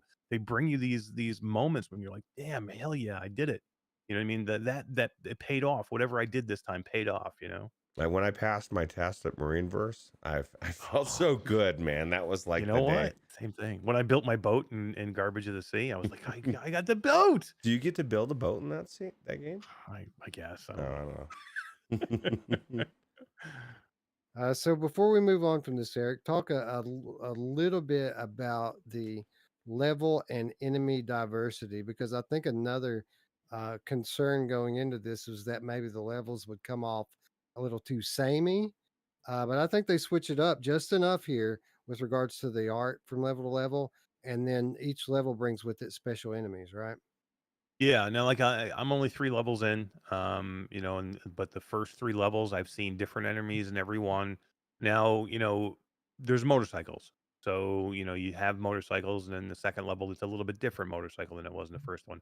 But then you have like these like police cars in the first one, and then in the second one you have like these like dump trucks things that like start dumping like these huge boulders at you during the road, and every level has a boss that you have to beat, and the bosses are hugely different, and they're huge and they're amazing, and they have different levels that you have to beat, like like a lot of these games do. And there's a lot of diversity here that I've seen. There's like at one point in the second level you get like these they almost look like mechanical like leopards, you know what I mean? They It's the call them, dog. yeah, it's like a dog, yeah. It's the Boston Dynamics Robo Dog that we've Exactly what it looks like. Yep. yeah, yeah. And they're super cool too because if you look close enough, they're like sentinels.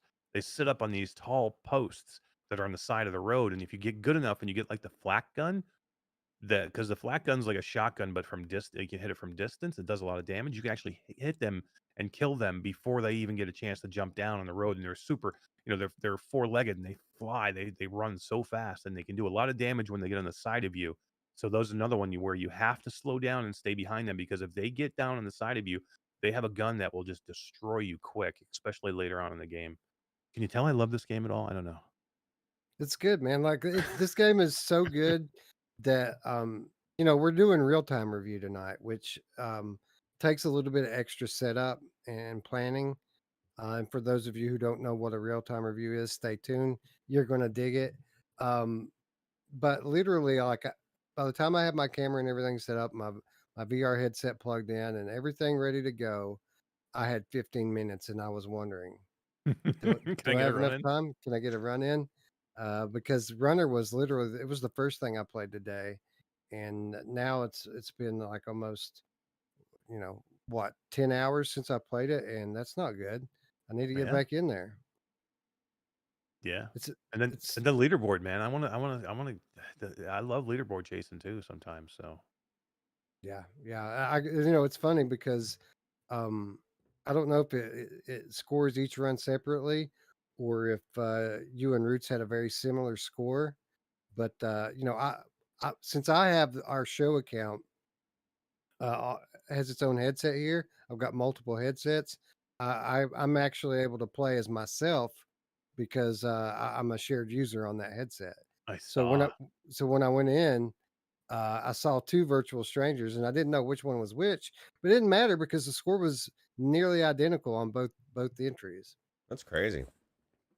I got us up to number 45 in the world on the first level tonight. Seriously? Nice. Jesus, Yeah. Eric. What are you doing, man? This is Oh, Eric's new game. last week I was number 5. I was like number 4, man. The only couple ahead of me was like Beardo Benjo. Well, that was before the game came out. Gamer tag, eat it, gamer tag. We were ahead, man. I love seeing virtual strangers up there. So now I got to go back and play that level again because Eric beat me. Yeah, you're number 95. You got work to 95. I was 90. What the fuck? All right. do. You got work to do. Yeah, challenge accepted. Eric West is gonna crush your score. Next time you look, it'll Let's be go. like doubled. Paradise go. Decay wants to know, do you know who else likes to play with themselves? My mom. She's a very busy woman tonight. She is.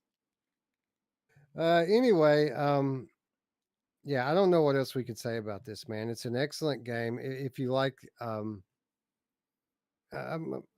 technically a palate cleanser, right? This is a game you could take in small bursts, but the quality level and fun level is as high as anything else that's on the store recently. So highly recommend. It's underpriced at $15, and if you like a good challenge, if you like a good retro nostalgic kick, I don't think you're going to be able to do better than this one. And Viveport Infinity, if you're listening out there, Viveport or Yeah, Vive. makes sense. This would be perfect for your store. So And their new headset. Oh wait. yeah, well, it may. We don't know. We have no idea. It could be like the best. So, I'm down. Eric. The cool thing about a game that's formatted like this, it may be only 5 levels and it may be only $15, but if this game gets its due and people pick it up the way that they should, then we could see DLC for this, right? Like, it would give this game new levels on the drop of a dime. 100%. I mean, it would be super easy. I'm sure they could just take the same engine, just make some new levels, put a new boss in. You got to, you could do 2 or 3 new levels. There's a ton here, and I would pay $2, $3, $4 for a few more levels, right? $5. They gave me 3 more levels for $5, or 4 more levels for 5, even 2 levels for $2 or whatever. I would buy it. It's worth it. I mean, it's and make it hard like it is here. Put a little diversity in it, make it a little extra story or whatever. There's a ton they're gonna be able to do with this game. Yeah. So go buy it. It's only $15. I mean, come on, guys. Like, So, and literally, like, there's a referral program going on right now. So all you have to do is go into the Virtual Strangers Discord and click the referral link, and you'll get 25% off of that. And yeah, crazy. $12. Yeah. Good deal. Anyway, let's move along because we do have one more new release, and this one a bit of a surprise from our friends at Mirrorwind, who we would like to thank, not only for giving us review access to this one, but being cool to us for many years and keeping us in the loop with what's going on at their studio. Um, so Mirrorwind, an interesting story here with Mirrorwind. They first really hit the VR scene with Guns and Stories Bulletproof, which is a solid and fun and funny wave shooter that you know released during the VR's earliest days, and then went on to come to all platforms. Um, from there, they came out with Boiling Steel, which I maintain to this day is one of VR's most underrated games. This was a very solid game, Boiling Steel, that got overlooked because of when it launched. It launched when Stormland launched. It launched when Asgard's Wrath launched. It launched when people were playing, AAA quality games, and no one really noticed it, which is a shame because I felt like at the time, Mirrorwind was one of the more promising independent studios in VR, a studio that probably should have gone on to attain the same kind of a status as the other heavy hitters. They had the potential to be like an In Dreams or a Fast Travel, one of these indie studios that rises up to do more. But after Boiling Steel, we got the announcement of this game RU77, which is a cyberpunk themed shooter game, which had an awesome commercial. I'm sorry, trailer. It had an awesome trailer, and everyone got all excited for it. And then crickets. mhm. We heard nothing else about RU77 for years. The game just dropped off the map. And every time I would check in on Mirrorwind and what they were doing, they were working on and promoting some kind of a flat game. So, years go on. And here just a few months ago, we reach out to them and we just point blank ask our friends at Mirrorwind, what's the deal with RU77? Is this game dead? Is it? And I fully expected them to confirm that it indeed has gone by the wayside and that we would never see it again. But much to my surprise, when I asked them about it, they said that actually they had to put development down for a while, and they had just picked it back up, and that we would be hearing more about it soon. Funny thing is that the very next thing that we heard about it is here's your keys. It comes out tomorrow. This was a this was literally a few months ago that we learned it was back from the dead, and now all of a sudden it gets dropped into our laps. Only now it's not called RU77 anymore, but now it's called Federation 77 because our friends at Mirrorwind are Ukrainian and they changed the name for obvious reasons. Roots, kind of a shock how this game went from dead to released all in a span all in the span of time basically that we decided to ask him about it.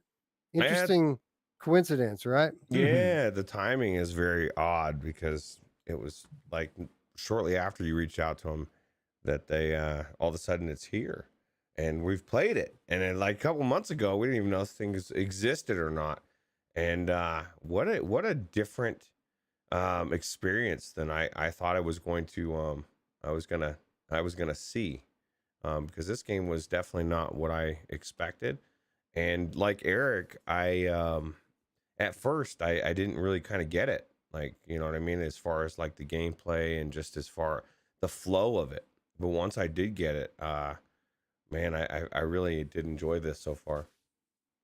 So, Eric, in terms of what we expected from the old RU77 promo material, which, by the way, is the same trailer that they show for the game now. Like, they didn't even do a new trailer for it. It's still the old trailer. Um, Basically, in terms of like the game's vibe and attitude and art, all of that stuff, even like the action, it's all pretty much exactly what we expected from the promo material. What kind of took us by surprise here is not only the structure of the game, but the amount of content here. It's very limited in that sense, right? Yeah, like I was telling you guys, I mean, you have this whole like apartment that you spawn into in the beginning, and I thought there was a story here. It was my fault because I just was confused as to what this was. I was thinking it was a different game, but I knew there was story with that other game. I knew there was story, so I kept looking around the apartment. I'm like, I'm not sure where I'm supposed to go, and I'm trying to go upstairs. I'm trying to go downstairs. I'm looking at everything in the apartment, which, well, you can interact with a ton of stuff, by the way, in this apartment, which is pretty cool. Um, but yeah, it's basically a wave shooter right now, but it's a damn good wave shooter. It's really well done. And do you think they just had the game sitting in their back room, and you messaged and they're like, let's just put it out, guys. What do you think? Wes is looking for it. Do you think we should just put it out, guys? I think that's exactly what happened. I think they stopped development of this game at first, probably so that they could focus on flat games. And we all know what happened in the world, and it kind of monkey wrenched everybody's plans. But this originally was a game that they were looking to bring to multiple platforms. And for whatever reason, it turned out that they couldn't use what they have here for the Quest version. So what they've done here is there's another game coming out called Desperate Vladivostok, which is pretty much the rest of the game, if I understand correctly. It's a game that's based on the same concept, but is a little different structurally. That game is still in development, and it will be coming to Quest and PSVR 2. So what I basically, and this is all theory, I think they had, an amount of work done for this game.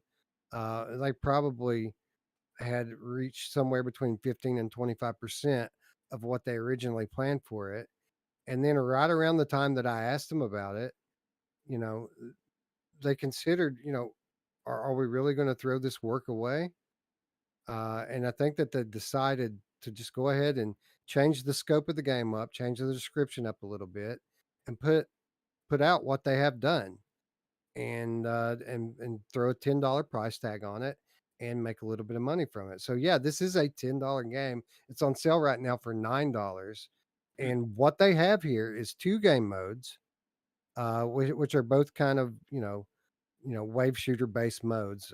They're a little bit structured differently.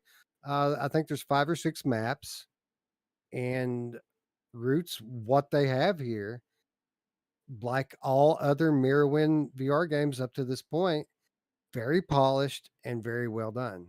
Yeah, and the gameplay is very addictive, and that's what, to me, I mean, the game, the graphics, the art style, I really enjoyed. I think it really works well. But for me, this is another game that makes you feel like a badass, like that motorcycle game where, as there's so many weapons in this thing, like it. And I mean, when I say there's so many weapons, like every time you kill somebody, there's a weapon flying in the air. Everybody's weapons are accessible, right?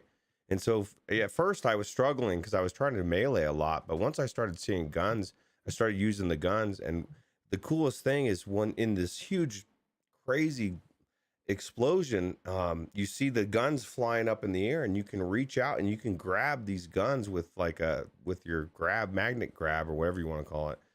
And so I'm constantly changing weapons, and you have to, because these weapons have like 12 bullets, 2 bullets, 6 bullets, so many different types of guns.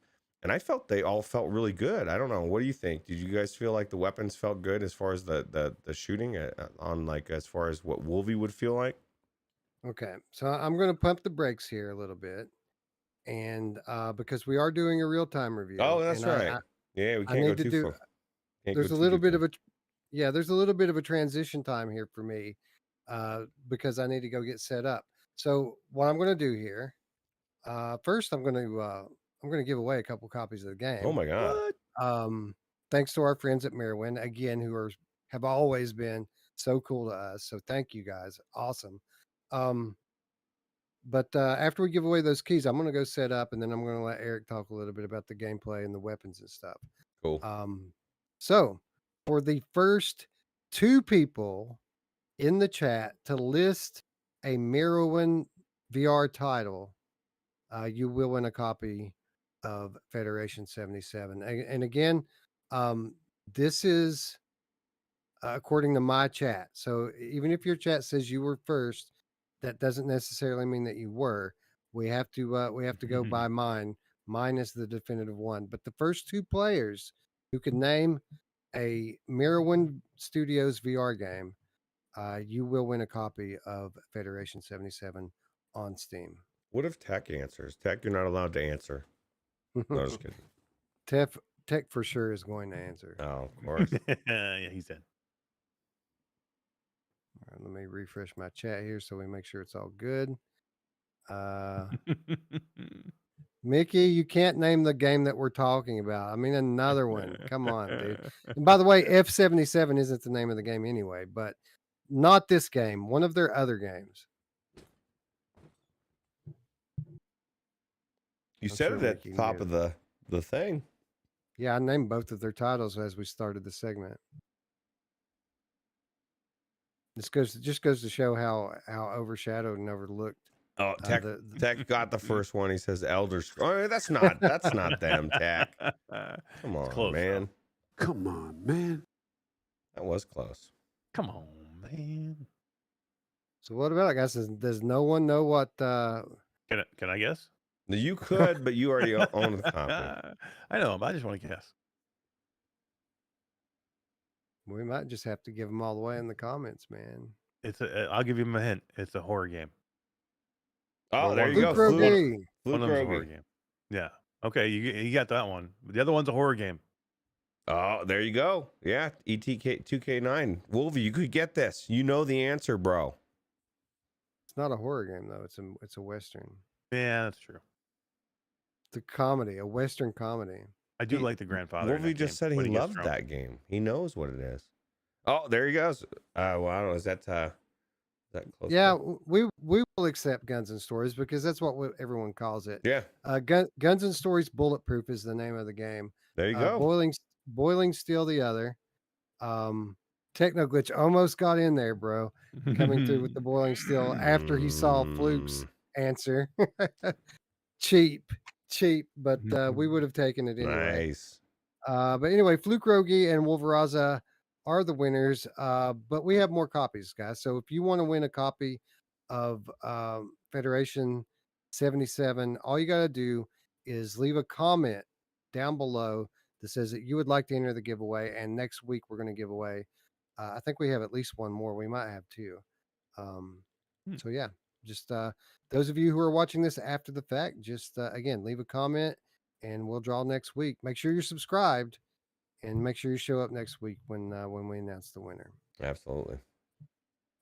Anyway, congrats, Fluke. Congrats, Wolvie. Just hit me up on Discord and claim your prize after the show. Wolvie says that it's Tack. I'll take it from him easy. Tech wins everything. Yeah. Anyway, for those of you who are new and have never experienced a real-time review before, the way these work, we start off, as you have seen, with a podcast style discussion, and the discussion will continue. But I'm going to break away now and let Roots and Eric kind of pick it up for a little bit, and I'm going to play the game for you all while we continue to talk about it, and I will point out to you, the weapon variety, the things that make this game cool. As we talk about it, I will show you, and that's kind of the theme behind a real time review. So, Eric, if you would talk a little bit about the massive weapon variety and the overall pacing to the gameplay here, because it is kind of breakneck. It is nuts. Yeah, and that's one of the things that brings you through this game is the speed. Because again, at its core, this game there's a couple of modes in here, but they're basically wave shooters. And the only way to make wave shooters so they don't get boring is to make them fast and to make them, make them well, so they play well, and make the, give some variety to your weapons, and then make them fast, right? Roots, make it to where you're in and out. I mean, you can't have, like, when you're doing a wave shooter, you can't have like methodical searching around. I mean, it's got to be like just quick, grab weapons here, bang bang. Like, they don't even let you reload here. So like Wolvie might be like looking for reload. You're not going to get reload here, man. There's no because it's too fast. You can't even reload. Your reload is grabbing a new weapon. Yeah, it's just going from gun to gun. And there is a ton of variety, not just in guns. There's a ton of variety in guns, but it's all the melee too. And it is all these like cyberpunk post-apocalyptic weapons that you would find, like it's a bat with like a chainsaw blade on it, right? Or like a hockey stick with like, you know, spikes sticking out of the end of it. It's like you'll see a whole bunch of these cool things. And Roots, one of the things that I thought was the coolest thing was you'll be hitting somebody with a weapon, and they do eventually break these melee weapons. So that's why, again, you have to switch weapons. Once the melee weapon breaks, the head of it, something that the damaging part of it, you can grab that and you can punch with it. Yeah, the So yeah, like the top of the axe, right? You see like right. just a piece of an axe sitting there. Yeah, everything's viable. And there's special weapons too. Like I got some kind of punching gloves. The power fist. Yeah, so I was running around punching everybody, right? And some of these things, they give you like one shots, because some of these guns, it'll knock them back. They'll drop their weapon, then they'll start coming at you with their fists, right? And then you got to shoot them again. That's what's kind of cool, is there's so much going on, and it gets so crazy as the rounds go on that you don't have time to reload. And it's a good thing you're not reloading. Yeah, and it gives you a chance to try whole bunches of different weapons, because you will get a lot of guns, but and I thought the mechanic that Roos is talking about too, this mechanic where once you kill an enemy, like you like shoot them or you hit them with something, and they're falling and they throw their gun up in the air, and you can magnet hand their gun like right out of the air as long as you're close to it. And that's your new weapon. You can drop the one you have, you grab that one, you're into a new weapon, and you're shooting with that weapon. So you can switch weapons up all the time and change it to something great. And it just gives you that super cool I'm a badass feel to it, because you're like shooting, grabbing weapons out of the air, you shoot the next guy running at you, and as you get farther in the rounds and the waves, there's like whole bunches of dudes coming at you. So when you grab that shotgun, Roots, you get a shotgun, and all of a sudden you're taking like 4 enemies out with one blast, and that's what it gets to be super fun. Yeah, absolutely. Those shotguns are crazy. I don't know, man. I definitely think that people are gonna really enjoy this. Wolvie's gonna love this game. It's fast. It's super fast. That's why I like it, I think. Yeah. Now, what do you think about the turning?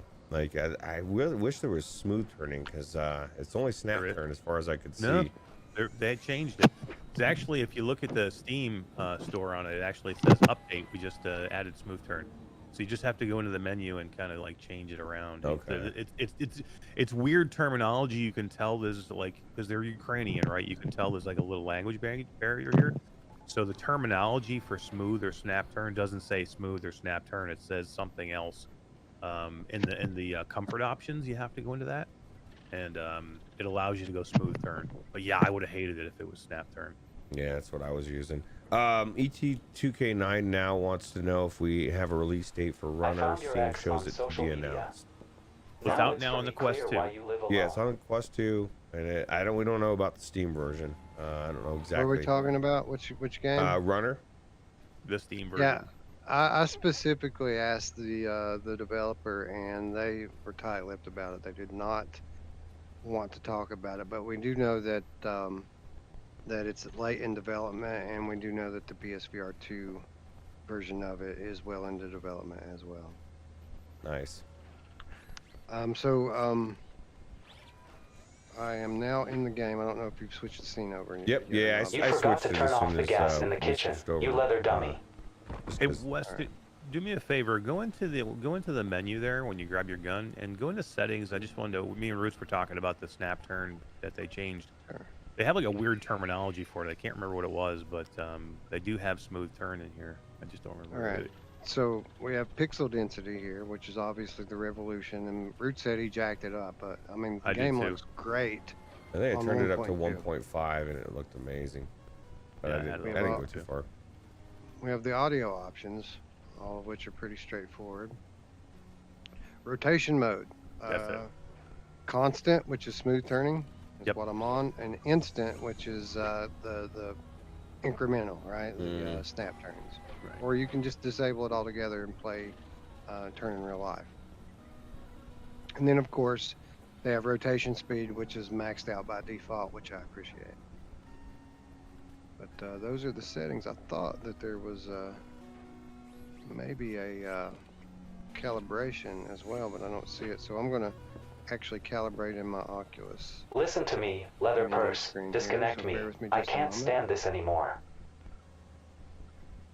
Boom. All right. So now we're all calibrated, and we're going to get in the game. But before we start playing, I do want to show people the apartment here, which is cool. I mean, as far as menu screens go, guys, I mean, this is a pretty awesome menu screen, right? There's a story in there, right? Oh wait, no. Eric found out there's no story. I tried. It's so good that it fooled Eric into thinking there was more to it. Yeah.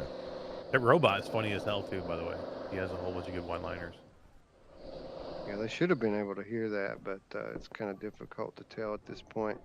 You know, the way that you regenerate health in this game is by doing drugs and drinking alcohol. So when you find stuff like this, you turn it up. But don't chug too fast, because if you do,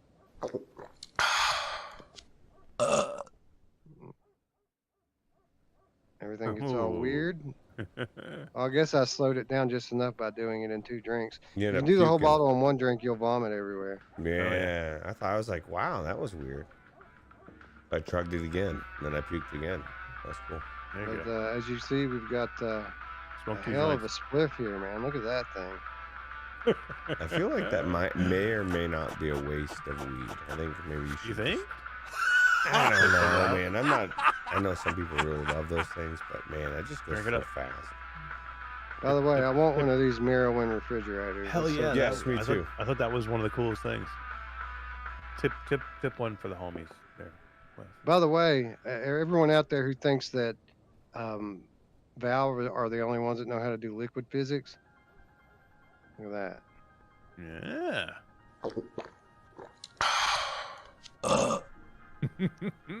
Trippy. Well, I must have an iron stomach, man. I'm not puking. Oh, there's a little bit left. Maybe that's why. Yeah, maybe that's just a better version of the other kind. Yeah, Maybe. go out into the hall. Drink the one out in the hallway with where the guy is. That's when I puked.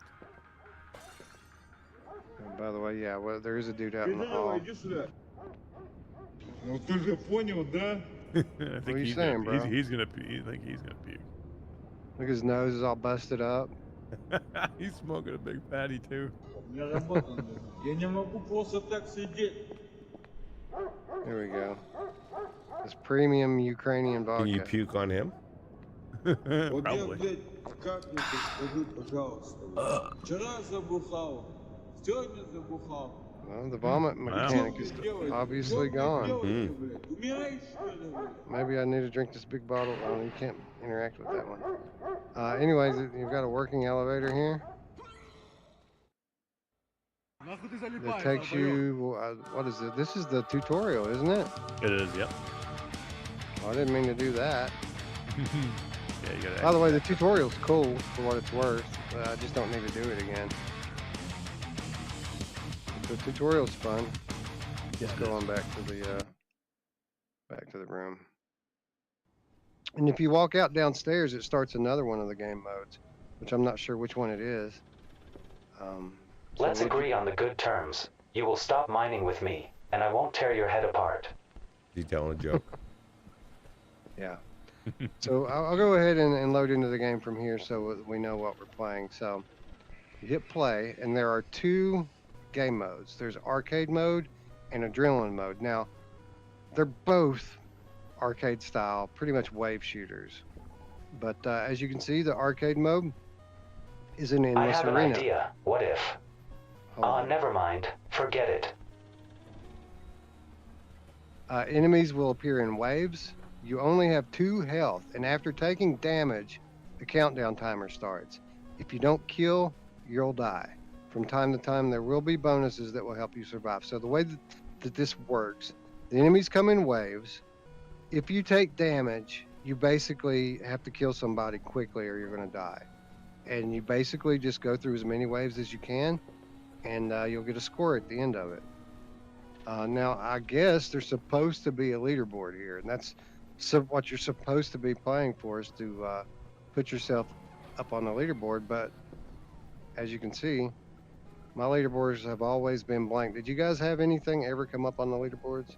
I saw that I was the #1 in the world for a brief second, and then it was gone. Tell me, but a I leather can't prove crooked or disprove friend, it. was it Here's the really thing, I guess difficult to it's- read the I don't know instructions that- before I don't disassembling know me? how far away they're. I'm sure it'll be fixed before it comes out, but that's like if you wanna. Oh, it's out. It's out now.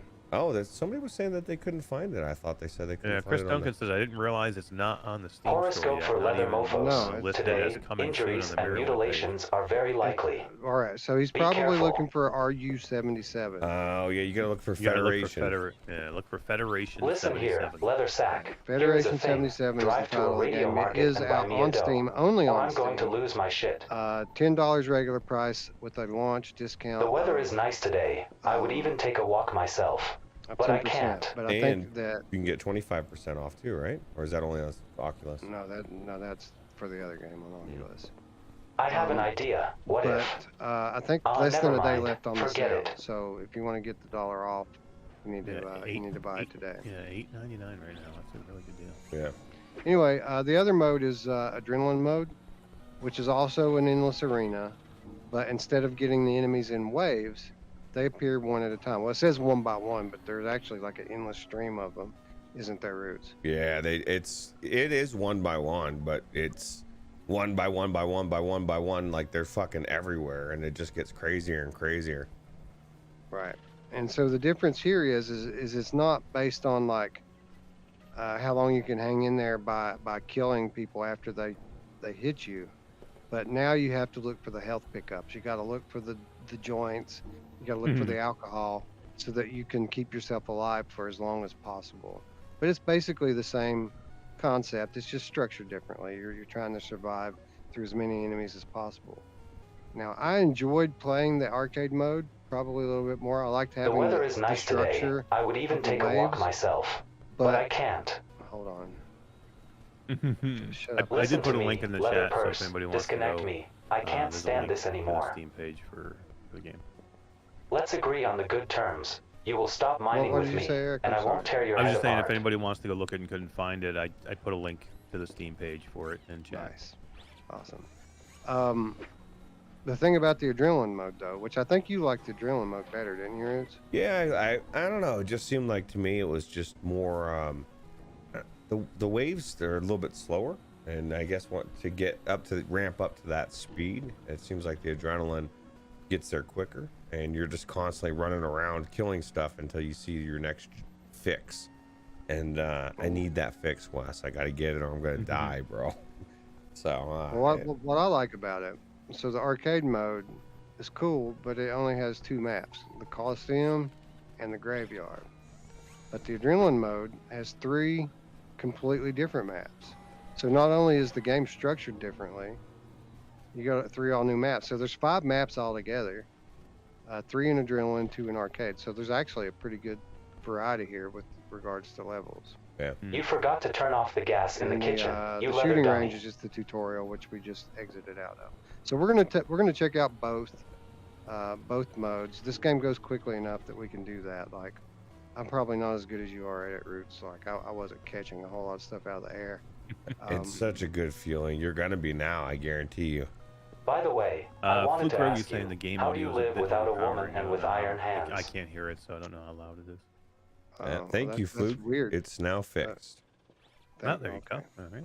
Cool. Yeah, it's a problem. That's the only problem with the way this is set Listen up here, through leather OBS. sack. Here I is can the see thing. it's working. Drive to a radio market can't Well, I'm and tell. kind let of me glad go, that or I'm going to at least lose we my have shit. the verification that it works, because that was one of the things I was wondering, because there's no music in the menu here. Mm. Do you want coffee? So I didn't know if Or people will you could hear it prefer yet or not. I vodka, hadn't as asked, but always? I guess that's a big confirm on that. Hold on a second. I'm gonna grab something in real life here, and then we'll get started with the arcade mode. All right. Silver Bruce, did you says, ever did you ever collect enough of those Now those it's for me clear things why to you open up belong. some of the cases that we're gonna see here? no, I don't. I didn't know what the hell was with those cases. I was. They're It full of was, good weapons. was a Yeah, big they're full of great mystery. weapons, but yeah, you got to Be collect careful. these. Like, I know they look like there's some type of calligraphy, or it looks almost like Okay. a cross or something. It's their currency, Yeah. denotation, whatever it is that they Oh, call is it. that what it is? The Ukrainian currency? Well, I don't know if denotation? it's the Ukrainian or just like the Russia in 2077, like the ruble or whatever, digital rubles. Let's start on the arcade. Let's do the Coliseum. And as you can see, the button says, let's fucking go. I love the attitude in this That's game. awesome. Heavy metal music, drugs, and ultra violence. I'm all about it, bro. Anyway, you don't have anything to start off with, so you got to watch your ass for the first wave. Yeah, you got to find a wrench or something. You got to find anything that you can pick up. Something straight ahead on that trash can, left. Oh, I see. There's something. I There's a. I chest always right go. there. There always go for. There's two melee weapons. I always go for that one in that corner or the other one. All right, I got a wrench. He's got a crowbar. Now I have a crowbar. Oh, it's a hockey stick. Screw Yeah. that. Give me my wrench back. Oh, there's a gun. How about we just use that? That's so cool. Get that headshot. It's nice. Feels good. How about the art style, man? Like, it kind of has this Borderlands style to it, Mhm. but the colors are so like overexposed. All right, see, I got hit there. I got to kill this guy quick, or I'm gonna die. I think I'm gonna die. I don't have a weapon. Yeah, I'm You're dead that quick. Um, Are you using your dash? Yeah, and the slowdown. You have a Actually, slowdown no, button what- too. You have that Yeah, the dash button and a slowdown button. The X I button. forgot about that stuff. Honestly, I forgot that I even had that stuff. Yeah, the dash is huge. It's kind of like a Ghost Runner feel, right? You Yeah. kind of dashing away from the bullets. So A was dash, right? Am I right it's about A. that? Yeah, I Yeah. believe so. And And which one was the then bullet time? B was above it. Yep. Cool. I forgot all about those. All the gameplay I did earlier was without that stuff. Mhm. I don't know how that meter refills Oh, or shit. anything though. Like, I don't know if you have to get stuff or it just refills over time. Well, for the dash, there's like maybe a 2-second delay or 3-second Yeah, delay right. between. Anyway, as I was saying, the colors are so like over exaggerated. It almost seems like cracked in a way. Yeah, it does have that look to it. It has a very unique look. Like, we've seen games like this in VR, but this one has its own look to it. I love how all these enemies are doing different stuff. Like, you got one weapon guy coming at you with a melee weapon. You have another shooting you. You turn around, somebody's doing some kind of fucking roundhouse karate kick in your shit. face. I know, It's right? just like you just don't know what they're going to be doing against you. Echo into the future said, "You died already? It calls for another dab." And that's what you got to do in this game. That's You got to right. dab it up. Stay Yeah. alive. Drink some whiskey or Oh fuck! get a gun, dab it up. Just grab that in the air. I'm not good. Okay, I tried. I lost it. That's the thing too, is they sometimes they fly way up in the air. You're just like, oh, I can't even see it.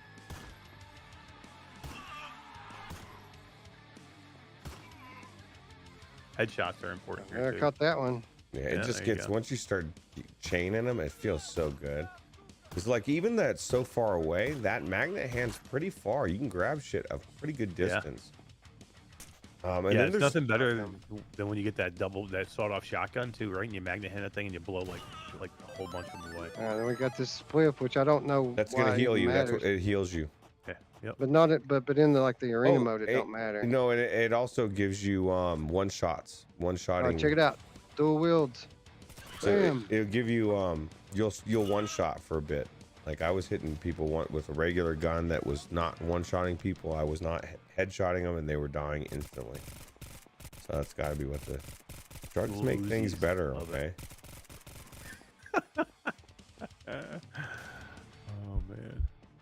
Yeah, you can't grab that while you have those.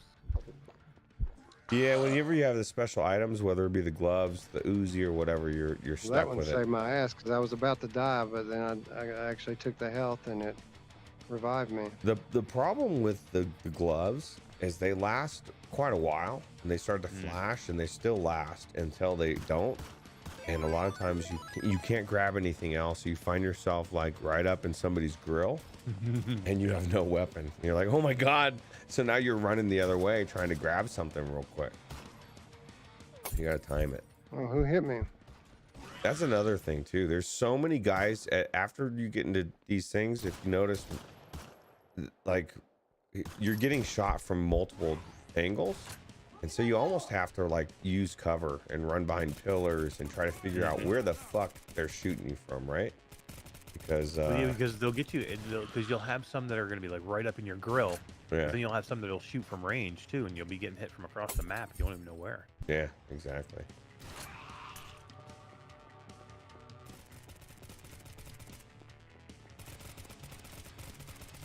Pick up that weapon, motherfucker. Shit. You need drugs, Wes.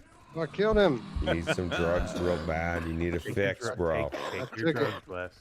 I got it. I like how he says, ouch.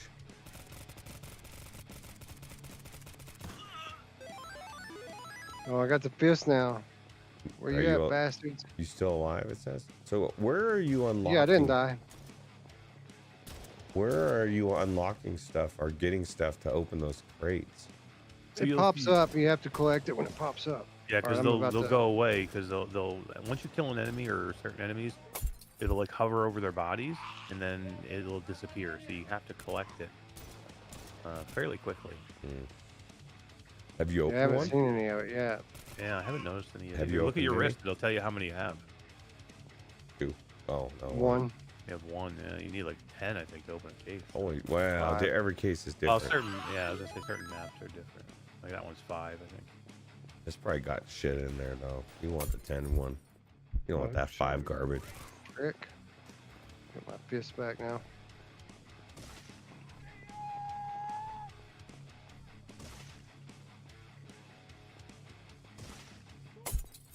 Ooh. That's the only thing that sucks about having those fists is you can't pick up a weapon. Yeah, Or- that's or what I any was health. saying. You Yeah. When they run out, you're like kind of standing there with your dick in your hand. Yeah, see, that's not what a- killed me. It's Yep. not a good thing. It's like, No, Wes.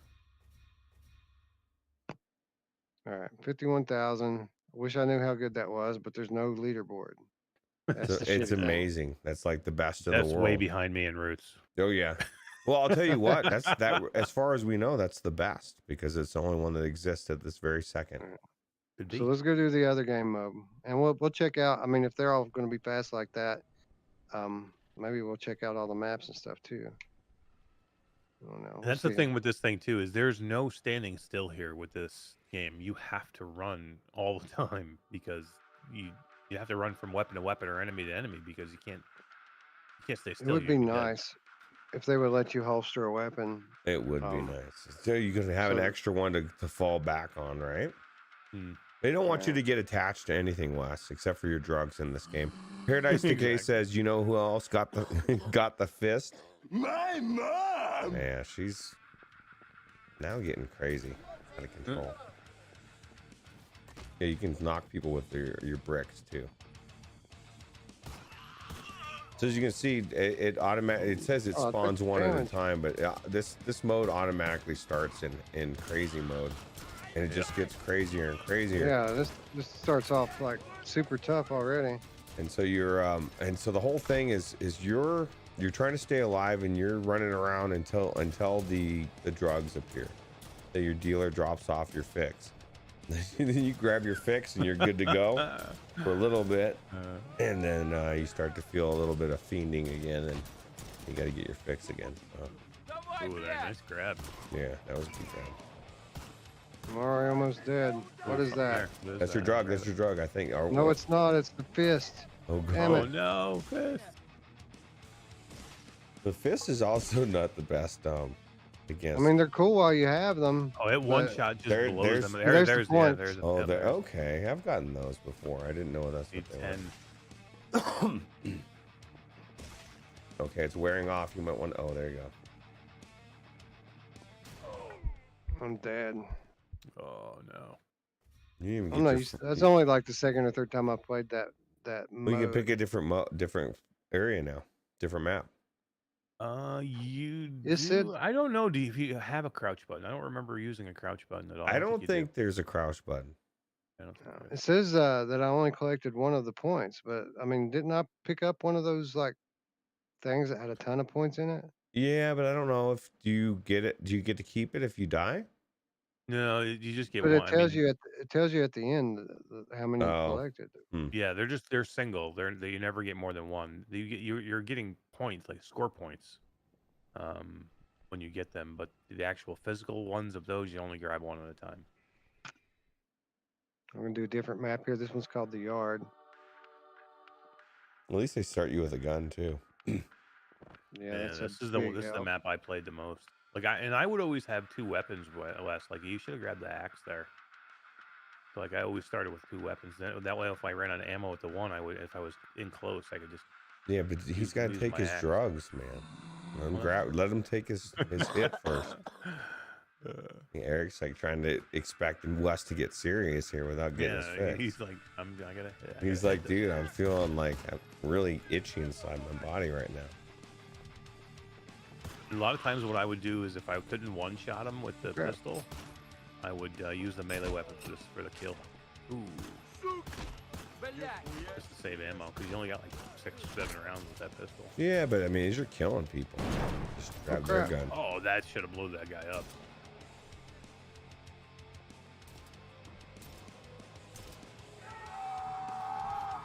Oh crap! There it is. There's Ooh, your you drug. need that.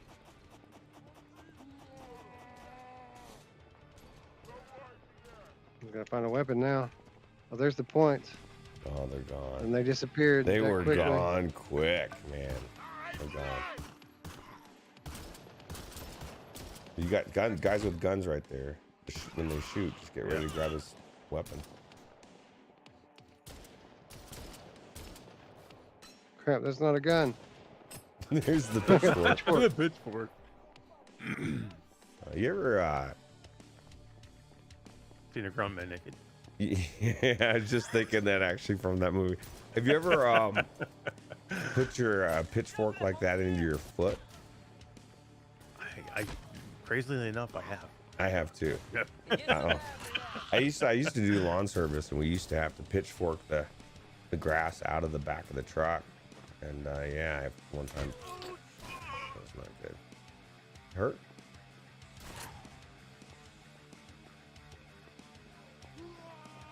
Well, you're still alive, man. I thought you were gonna die here for sure. There's his next drug right there. Oh crap! Hit that thing. Hit that spleef. Yo. You better get a weapon. You're in trouble. I got one. Oh, there you go. We stringing combos together. Yeah, you got ×4 combo. There's your gun in Crap, I there. got my gun. Shit! I tried to catch another one and it didn't work out.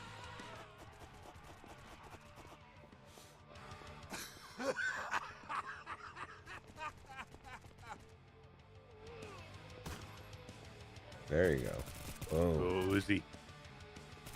I love when I have double Uzis, but they're not the special ones. Yeah. That's when it's nice. So you're Shotguns are constantly good, searching too. weapons, man. I was constantly grabbing different guns and stuff. I think when you Yep. throw a weapon down, I think it disappears as well. Because I never grabbed a gun that was empty, or you know what I mean, that was Right. partial. Yeah, me neither. I got the points. It says I got 5 for it though. It didn't say like 17,000 or whatever it was. Oh my god, there it is.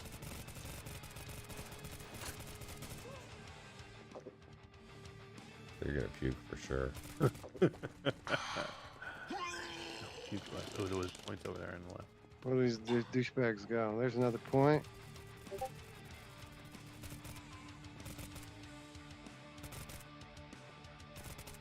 Yeah, so there, yeah, the teleports, you have a dash, and that is kind of a dodge. That's exactly what you use it for, is the dodge, to dash around. And what else did you say there's another move you guys said that you have? Man, you got a lot of points there. slow mo. bullet Oh yeah, time. I never used the bullet time. Yeah, it's Is it really helpful when unlimited? you get, like, no, it'll run out. There's a meter. I don't know Yeah, how there's you a refill it. recharge meter. I don't know if it's just a timed recharge meter. I think there must be a timed. I never used it, not one time. Oh my God, Wes got the special weapon. Did you get the special weapons, Wes? Oh I think Jesus. you Oh, I opened it, think I'm but dead. I'm almost dead. I think you opened you it, got- but you didn't. I gotta find a He's got freaking an health health. drum. He's got fucking people Oh, everywhere, no. dude. Ah, These lasers, those laser That was a sights were pretty going decent run, though. everywhere. Yeah, that was good. Yeah. I had enough points to open one of those chests, but the thing about doing it in this mode is you don't get time to stop and open the chest. You got to keep going. You never get a minute. What do you think about co-op? Do you think this would be cool in co-op? I Oh, think yeah. that there's a lot that they could do with this. I think I think that they probably had a campaign mode plan, and that this was probably the extra content, so to speak, for the game. And I think that that desperate Vladivostok is going to be fucking cool. Yeah. That's what I think. All right, let's do the other arena map, and then we'll finish off Tell me, by taking 11 a look crooked at friend, the was it really difficult last to read the adrenaline map. instructions before disassembling me? Wolvie says he thinks it would be crazy for the devs. It's so fast paced to go multiplayer or co-op. Yeah, you got to Yeah, use that I slow like mo mode too. Use that dash and slow mo. That'll help you. I like the arena mode because you oh, look how cool this place looks, by the way. Yeah, I didn't do this map. That's cool looking. It's questicled, as Sion would say. Like, no, it's called artwork. Why do you think they blur out the blood with those little I sensor blocks? Do you know. think they're trying to be funny, or because it don't doesn't know. block anything? It's just It's like I think- something I mean, you everything's feel so almost like blurry. a You turn quest the- game, but Can't you turn the blood on, or was that a different game? The other game, the blood is on, yeah. it's yellow. but when you look down at the decapitated, see how it's blurred out? The Mm, decapitated enemies. Look at that. It's like You can still pixelated, see it. that's funny.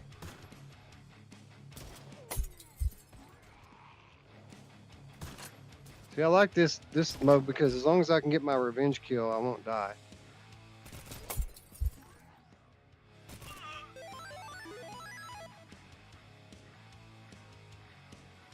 Like I don't have to run around looking for joints, which I spent Well, This see, is the now you spent know two why. decades of my life looking for drugs, man. Now I you, don't, now you know why I enjoyed it so much.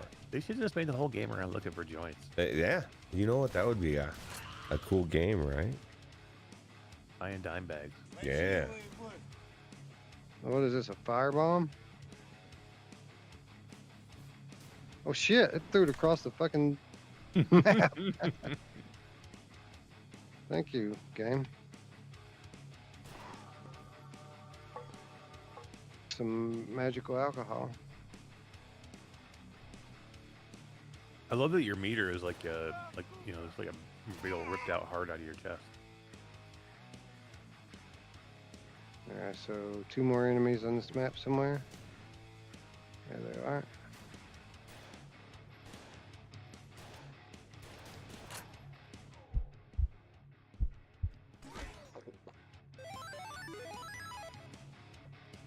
Shotgun, but You don't want to have to rely on a damn shotgun.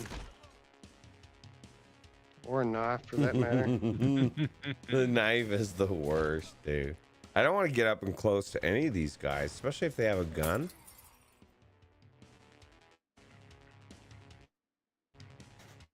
Got dual melee weapons. You fuck now, son. You're in trouble. I gotta find a gun, man. This is not cool. There we go. Yeah. What's with all the QR codes? That's what tombstones look like in the future. Oh, You just have to, oh, you just go scan and you're like, oh shit, this is not my uncle.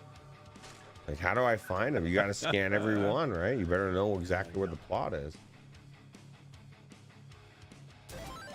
And it's not even cute. It's like holograms. I didn't even want to switch guns, but I did just so I could catch it out of the air. Yeah. Yeah, you don't want those sawed-off shotguns. There's only 2 shotters. They're good for, you know, double if you have 2 of them. They'll clear a crowd fast. Yeah. No two-handing weapons. That's the only thing I didn't like either, though. I mean, Well, you pick up that machine gun, and then it just didn't let you grab the handle, right? Which is kind of yeah, like even the pump shotgun, it just automatically shoots. You don't have to. You can't grab the barrel or anything. I just it's weird to grab a machine gun with a handle but not be able to grab it, even though obviously I didn't need to. I could just one hand shoot stuff. Just felt weird. Yeah. I've got 3 now. I'm almost to the point where I can open one of these boxes. You're on wave 7, Wes. What do you think about that? Got this one. What's your think, highest wave you've ever been?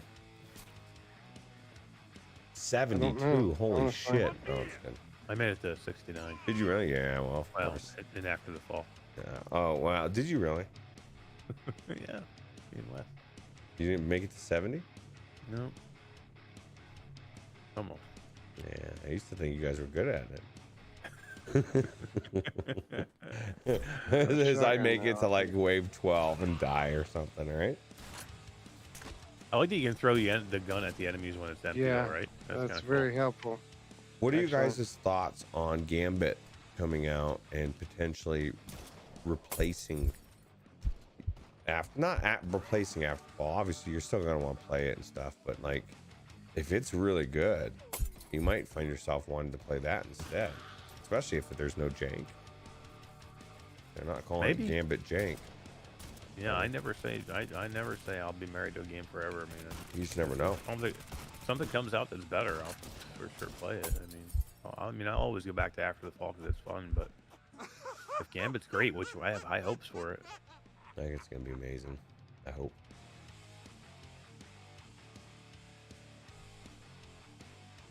Got a knife and a ball bat. That's all you need. No, you're in good shape. Was a grenade? Connect found the it knife over to connect the knife to the baseball. Oh, no, that's Yeah, with a duct tape. I don't think you can block. Ooh, nice. Can you? That'd be That cool was if the you end of the could. wave too. Look at that thing. I'm constantly dipping with that dash. I use that dash like I'm in Returnal. I'm like zipping around because I'm so worried about bullets hitting me from every which way. I figure if I'm always moving in a erratic fashion, the bullets are gonna more apt to miss me. But Crap.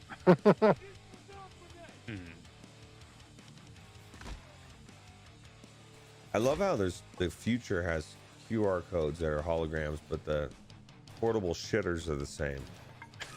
Oh crap. That ball bat just Nothing bounced off advanced that. in that. Well, 2022. you know, porta potty technology is just kind of it peaked. You know what I mean? It peaked. It's peaked. How much more can you do? You know what I'm saying? I bet you could probably really do some crazy shit with a porta potty 2022 if you really wanted to That's true. soup it up, man.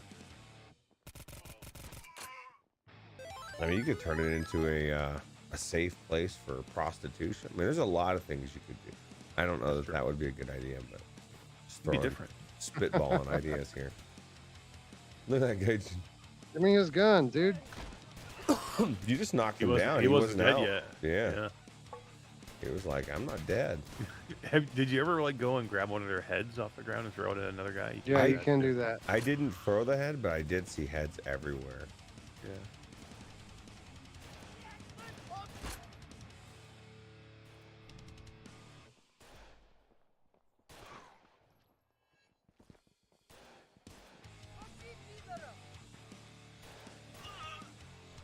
This is fun, guys. It really is. Yeah.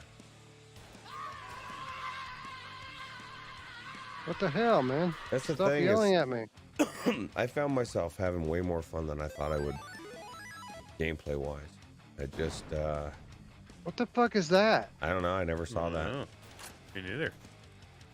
I say What does it you look kill like? it. Oh god, there's lasers everywhere, dude. What was that thing? I want to know. I don't know, but I Wes need a is running. weapon. I don't have a fucking weapon. There you go. Now you got a Broke the gun. I threw my gun at him and broke his gun. Oh, it's like a robot or something, dude. Yeah, I think you probably need a weapon to shoot him. I'm dead. No, You got he got this. Am I not? Just How gotta- am I not dead? You just gotta find a spleef, Wes. Just find yourself a spleef and you're good. Oh my god. Oh, I get you still alive. Oh, you got lucky there. I like how you threw it and then grabbed it back. That was cool. Yeah, right. What was that? Oh, Uzis? Oh yeah. Gold Uzis. The bad thing is if there's Go get that robot. if there's life right now, oh man, there's a shield on it. Oh, he's got like a shield on him.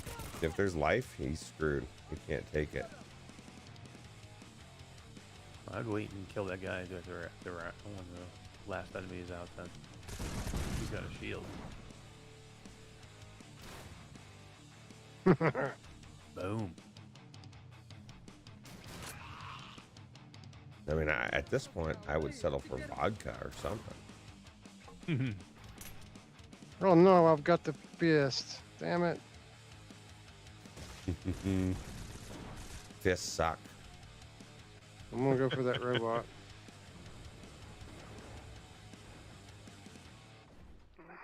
I'm gonna take 300 off at a shot, which is pretty good, but Yeah.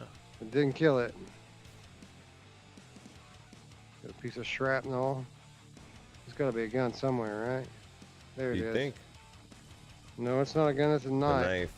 That's not a gun. This is a knife. That's a knife. That's There a you gun. go. Shotgun. Ooh. So you're getting better at catching this stuff, Wes. Crap. Uzi. That helps. Look out, that he's doing a weird. Oh, you got the fist again. How many guys are in this wave? A lot. And now the fists have screwed me to the point where I gotta find another Oh, weapon. you're in a new wave. So where's that robot? He's dead. Wes He's got a took him out. firebomb here. Wonder how he'll like that. Nice, he's still there.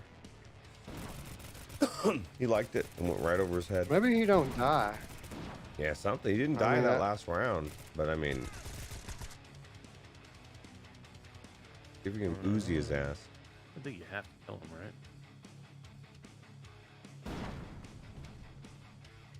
Wave 12. Yeah, that's a brand new wave. You're right. I see you played Knifey Spoony before. Who hasn't played Knifey Spoony? I killed it. I love The Simpsons. Used all of my ammo, but I killed it.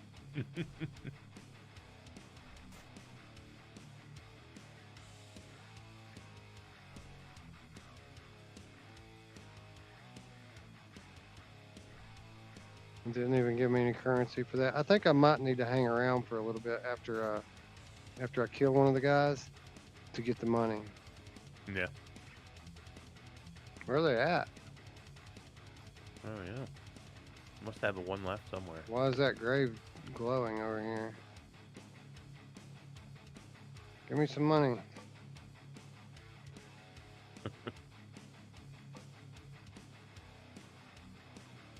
Is the game glitching, or do I just need to find the dude somewhere? Maybe. I did have this happen once where a guy got stuck somewhere and I had to go find him. He was like stuck on You know, like in a corner somewhere. It's nice to get a deep breath.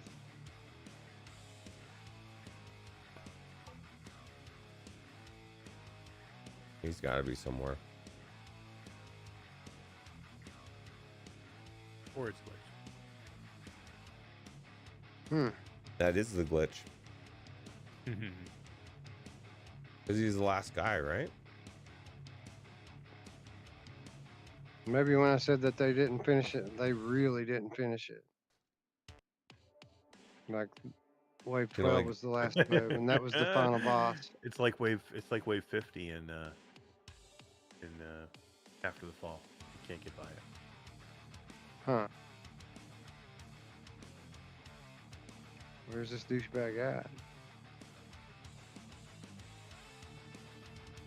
Yeah, the music's good in it too, right? The music pulls you along. Music's awesome.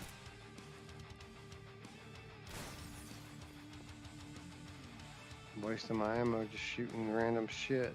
I think you got glitched. Yeah, I don't know, man. It certainly would seem as if... Oh crap, am I stuck now?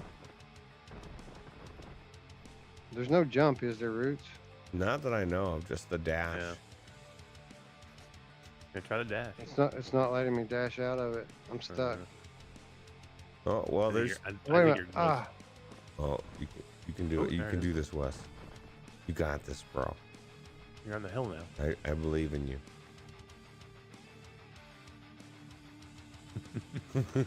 Dude, this is the... So two... Oh, there we go. Whoa, what was you do? that? How'd you Yeah. jump? How'd you jump? I just dashed facing a certain way and it shot me in the air. So there's two things, developers. I'm assuming it's got to be an After the Fall glitch where there's an enemy in the ground or somewhere stuck somewhere. Isn't it bad when glitches start getting named after your game? The After the Fall glitch. An After the Fall glitch, specifically when the enemy gets stuck in the ground and you can't move on in a wave. It's not Well, good. good thing it's just $10. Yeah, exactly. Yeah. Well, I mean, it doesn't happen all the time. $10 makes a 3-star game into a 5-star game. Yeah, really. I actually never Maybe- had this happen either, but I don't know if I made it as far as you are. Did you kill the robot guy? Because that's Nope. literally the last thing I did. Nope, I've Just never kill the gotten to the robot robot guy. guy. Nope. Maybe you weren't supposed to kill Maybe him. as you said, maybe you weren't supposed to It's kill the robot tower. He We're was going your to the tower, friend. guys. guy. Nice. What's the skull and crossbones thing you got in the middle of your screen? What's Or is that? The skull. Was a skull in the middle of your screen? What's that? It's at Oh. wave 12. It's Oh, okay. That's what Oh, that's it's a enemy counter. Shows you how far you are through the wave. So he's only killed one enemy in this round. Yeah, the big robot thing. So where's the other 11? Is there 11 stuck in the ground? I don't know. I think I just found a bug. There's something about the way I killed that robot. Well, at least the devs know Anyway. where it's at. Herb the 24/7 Gamecast says, "What's up, guys? Good morning from What's the UK." up? What's up, Herb? Welcome to our real-time review of Federation 77. Let's go back to the menu and we'll check out that one map we haven't seen yet.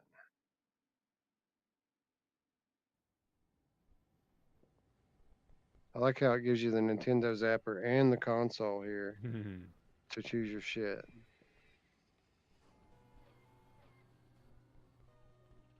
Man, if their leaderboards worked, I would have been pissed off with that last one. I was on a roll, son.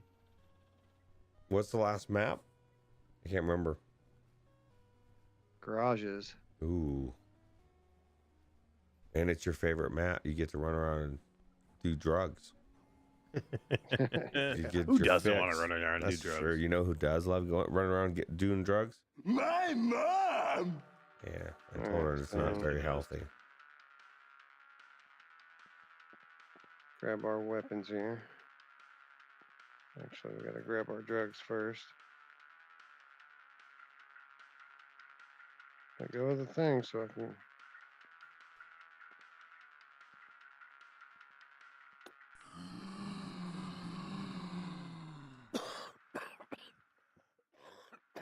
Wonder what kind of inhaler that is that gets me all high. I don't know. It makes you everything colorful though. It's like, what was that one movie? There was a movie that was like the drug or something like that.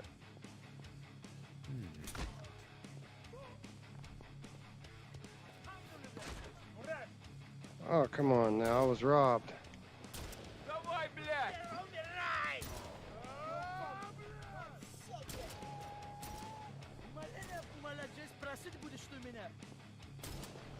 I like this map. This is cool. Wish there were more guns in it. Oh crap, I'm in trouble. Give me that. The more people Oh, that watch pop up, the more guns you get, right? Look at them all though.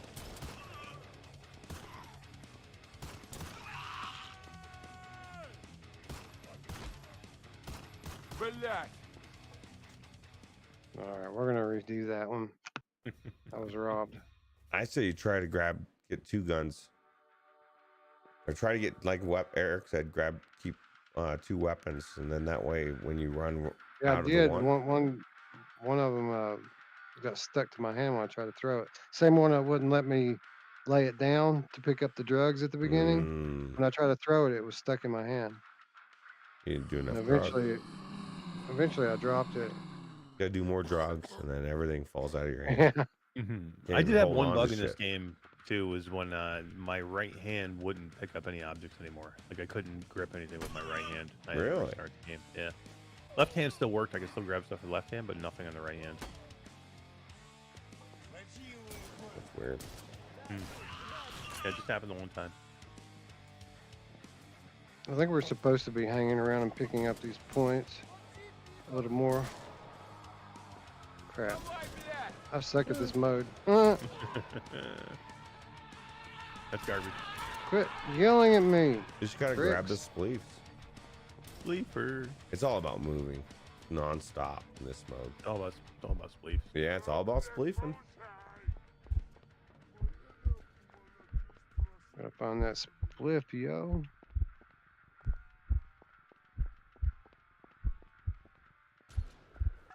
Yeah, you haven't used the slow-mo either. Damn it. Oh man. Last try. If I suck at it this time, we're gonna call it a stream. If I don't suck at it, we're gonna call it a stream. But we'll have a little bit longer. This is it. Just make sure Wolvie says start using slow-mo a bunch so you get what you want from it.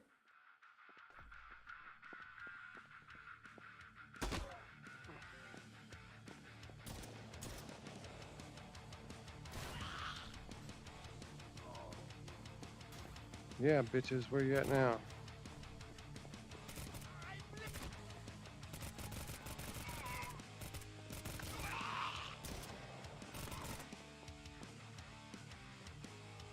Oh, there's my points. Give me that shit. I need it, yo. Oh shit, not that way. Picked up a whole bunch of points there though. That was good. Yeah. Here's your fix, right?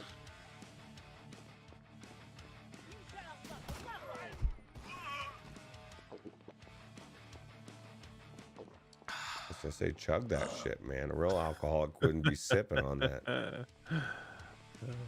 2 shots left on this gun.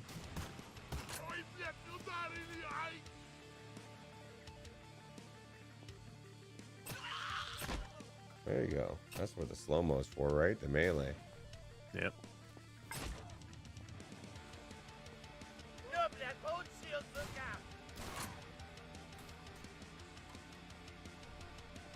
Crap, I'm stuck. Move. I've got 5 and now the crates cost 10. Of course they do. Yeah, we've never seen what's in there. I mean, I know that there's. I haven't. weapons, Like but- when I was playing by myself, I did. What? You did that without me? That's so cheated. Where'd that gun go? I literally just dropped the gun to pick up another one. Yeah, there was some good stuff in the crates. They had like an MP40 type weapon that was in there. I saw this one couple of shotguns. It was usually a grenade. Wow. I tried to shoot them. Hit them, they didn't open up. Yeah, right. Force your way in. Yeah, tried. Wouldn't let me. Sure. Bullshit. That's bullshit.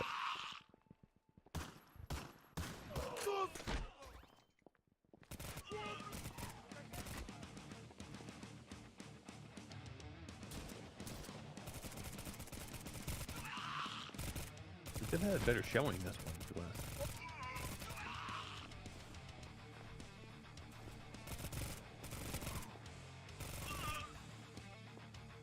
Well, my guns are out now. I gotta find one. Oh, look.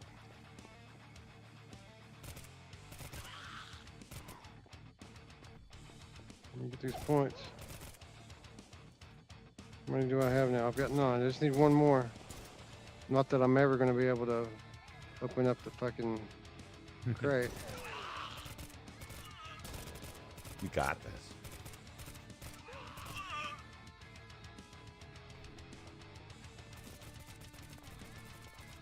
I need to find me a drink.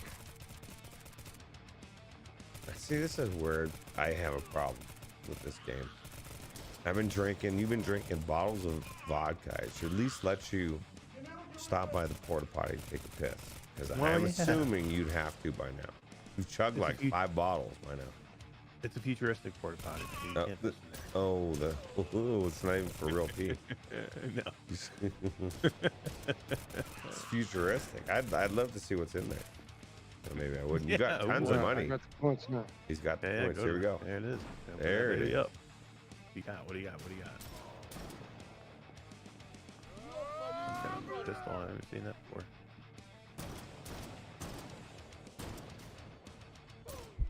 One shot and stuff. Uh-oh. Hey. Damn it. Oh, I didn't know I was that close to Man. death. There was a guy Yeah. right there. Yeah, he It was a was good meleeing run, on though. you. It was a good That run. was a really good run. Anyway, ladies and gents, that's what your $10 gets you. It gets you some nice, fast-paced, bullet hell madness. Metal, drugs, blood. Not bad for $10. And it definitely, if anything else, it makes me look forward to the other title more, like the Desperate Vladivostok. What are they going to bring with that one? Yeah, If this is so cool. absolutely. Anyway, I'm going to go ahead and switch back over to the camera view, and we'll go ahead and call it a show. All right. Yeah. Yeah, I thought for a wave shooter, like you said, wave shooters can be hit or miss. If you get a bad wave shooter and it's just boring and something you never want to go back to, it can be pretty bad. And really, that's all this game is, right? It's just a wave shooter, but it's done well enough that it's good. Yeah. Yeah, absolutely. And it's the action, it's the rhythm. Once you get that rhythm down, man, my mic was turned down. It was it just feels so good, man. Grabbing those guns in the midair and just going to town. It's good to go. I would like to see them like take it and make it into a roguelike. Put some upgrades in there. Get a upgrade tree or a skill branching tree. A way to like make it hard like a like a roguelite is, like you have to go through the whole thing to beat it. But let you increase your stats in some way in between rounds, or let you make decisions at some point on what weapons you get to choose. I don't know. That would definitely help for sure. Yeah, it just roguelites are very popular right now, and it would be an easy thing for them to do, and then this would be a game that would be like have more replayability to it. I think at that point too. Yeah. And we are back, ladies and gentlemen. How about this, Roots? Like, considering what we did tonight from a technical standpoint, it's went pretty damn smooth, didn't it? Yeah, a lot smoother than normal for sure, which is good. No, you just jinked it. We're gonna go. Out Oh right my now. god! Oh my stream just went down. No, just good. You know what I think? I think we're coming into our 4th year of doing this, and we're finally starting to get it figured out. That's what I think. We did it. We did it. Damn it! This depresses me Why? because I have 3 more years to get Oh, it fixed. come on, yes, dude. You're already there. You're already on that level at year 1, bro. Come Well, on, man. You got the benefit though of getting to come in and and learn from our mistakes. That's true. And there were a lot of them. So you must be a scholar by now. That's true. It is true. We still have our issues though. Everywhere. Every week. Orland Hooper is jacked, yo. Yeah, he is. Orland Hooper is jacked, yo. It was a nice Orland shout out on Hooper's Sunday to jacked, Orland. yo. Yeah, I heard that. Did you? Yeah. I was listening. Yeah, I heard it.